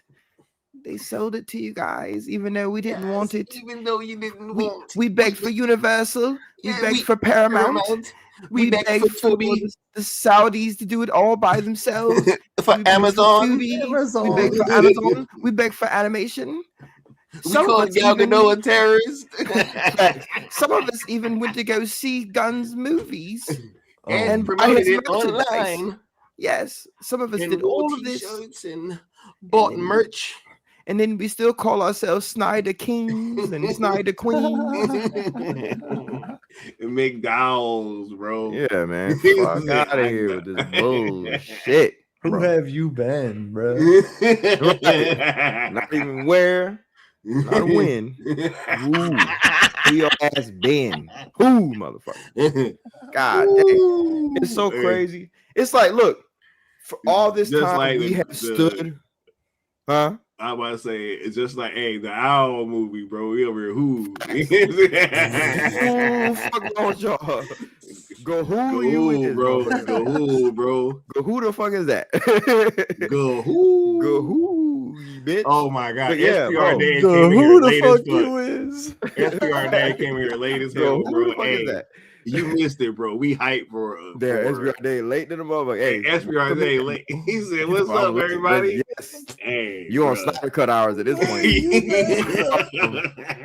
But yeah, bro, like people don't get it. Like this is what it is to be a true Snyder cultist, dog. Like you can't be up here playing like you a Gunn fan or you represent Gunn's music, his movies, or you like his merch, or you'll give it a shot, or I'm gonna talk shit about the PG-13 cuts, or I'm gonna say restore. When the whole time there is no restoration to be had. You know what I'm saying? There's no restoration to be had. Nobody was restoring a fucking thing. Like that shit was done. That conversation was dead. Everybody moved on, including the motherfuckers who held the Snyderverse hostage, bro. Like, done. Everything you do is in direct opposition of Zack Snyder and him continuing DC shit. We're not talking about him doing movies, period, in general. His career is great. I'm not saying he don't need us for that. He, needs fans to show up.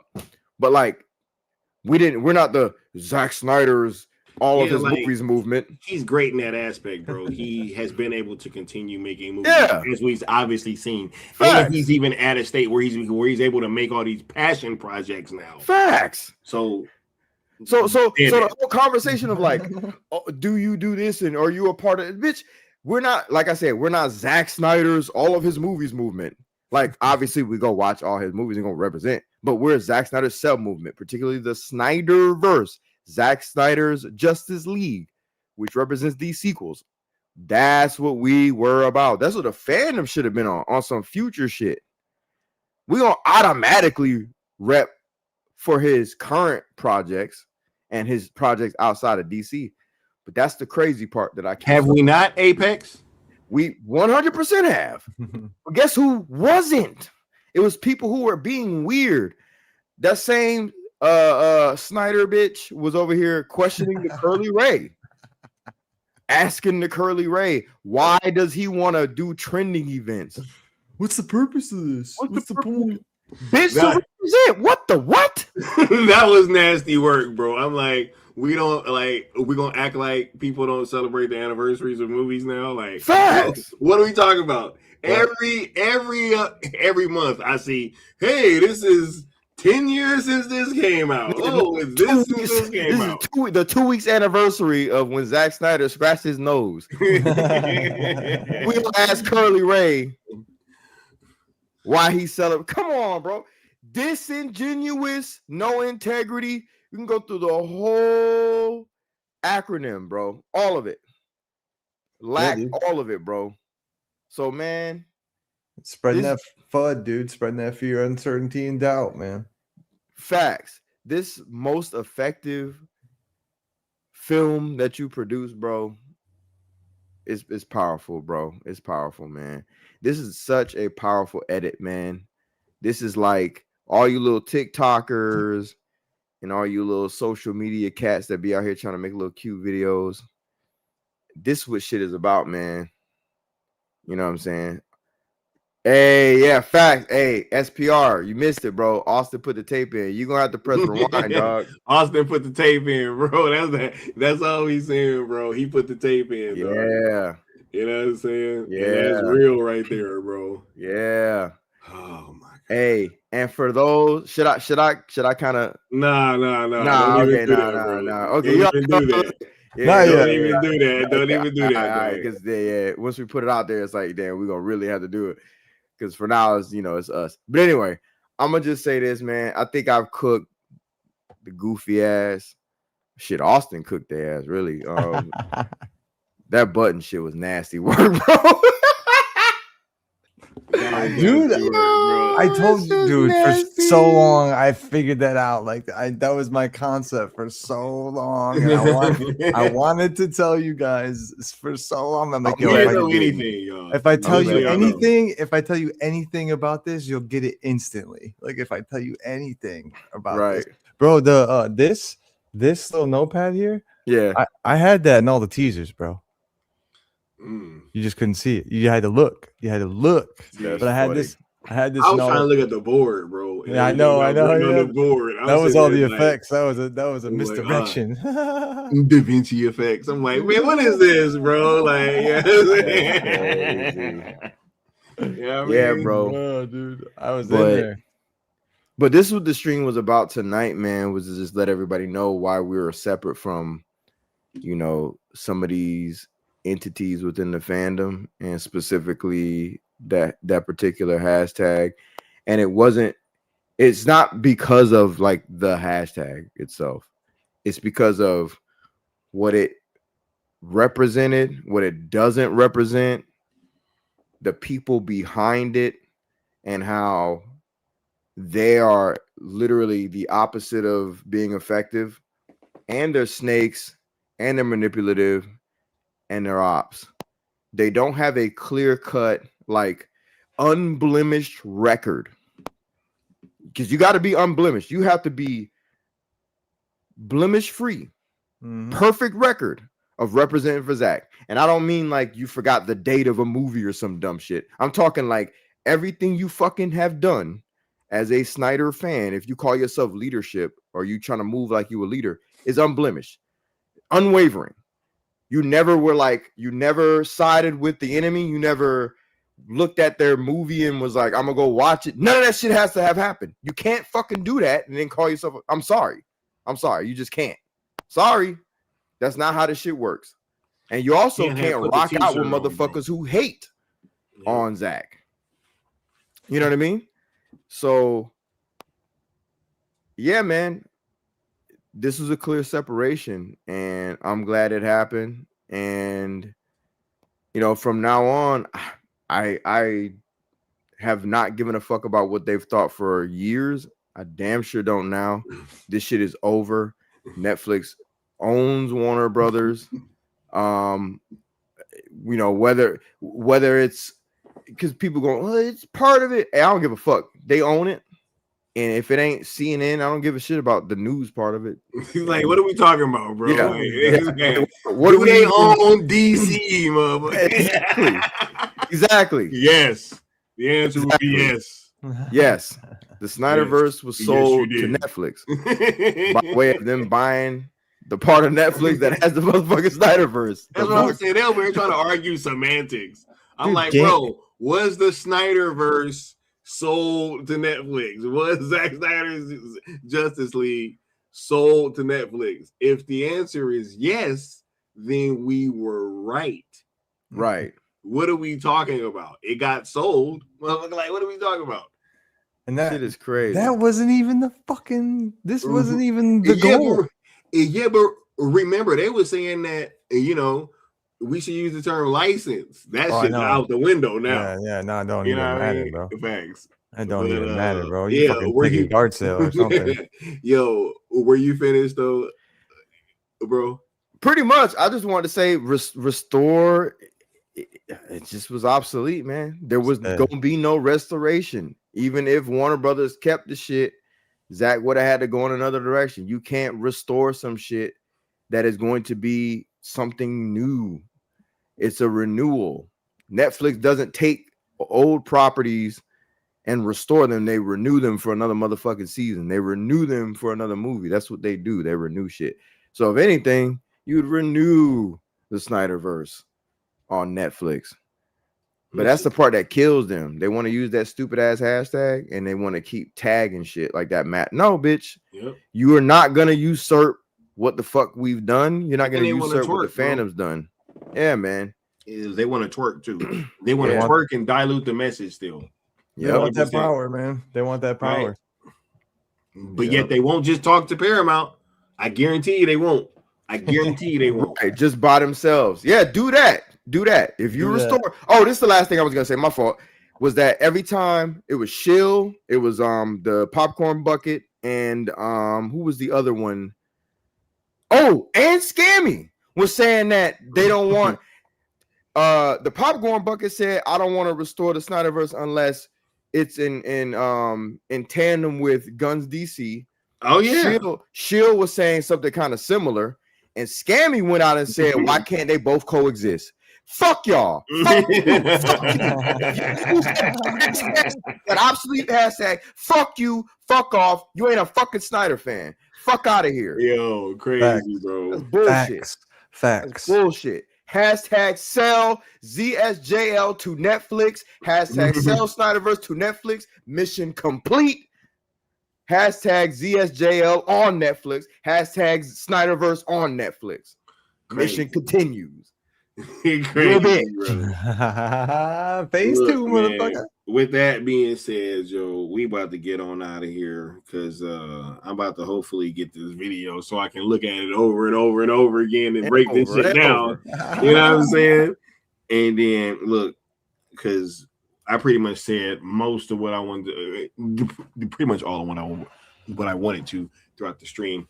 I just really do think that these things really kind of highlighted the separation between us, and it's just wild how that played out. It's really crazy because when I thought about it and I was like, oh my god, I could literally just talk about these things and just literally break down how that is to you, man, because that was an excellent way to break that down, bro. Good shit, bro. Salute to you, that, bro. Salute to you. That was great. Took me back to my Navy days, you know what I'm saying? Shout out, where everything was a fucking acronym. Everything in life. DC Talk said this was always about past regimes who turned on Zack and Debbie and Cash. Bruh, look, that's why that's crazy for them when Apex was talking about. He said, bro, like, what? Nobody did nothing to Zack. Like, bro, what is on? What is wrong with you, bro? Like, how dare you say some shit like that? Like, nah, it's crazy. But yeah, man, I'm past these conversations, bro. We're gonna keep moving forward, doing what we do, and talking about these things and giving people the real on what's going on. And we're gonna continue to move how we've been moving because it's how we got this far. So much love to all y'all, man. And we about to close on out. And yeah, SPR Dave, I for sure think that you should hop on that replay, bro. Even if you want to just hop back to, I'm telling y'all better be glad y'all caught this live, man, because y'all better go back and watch that little video part, because that part, I don't know. You know what I'm saying? They be acting weird, and I might have to alter the video. So for sure, go check that out and skim through it, SPR, and you'll see what we talking about, bro. But look, we'll be back soon with some more content, and yep, y'all have a good one. Peace. Bang. Bang, bang.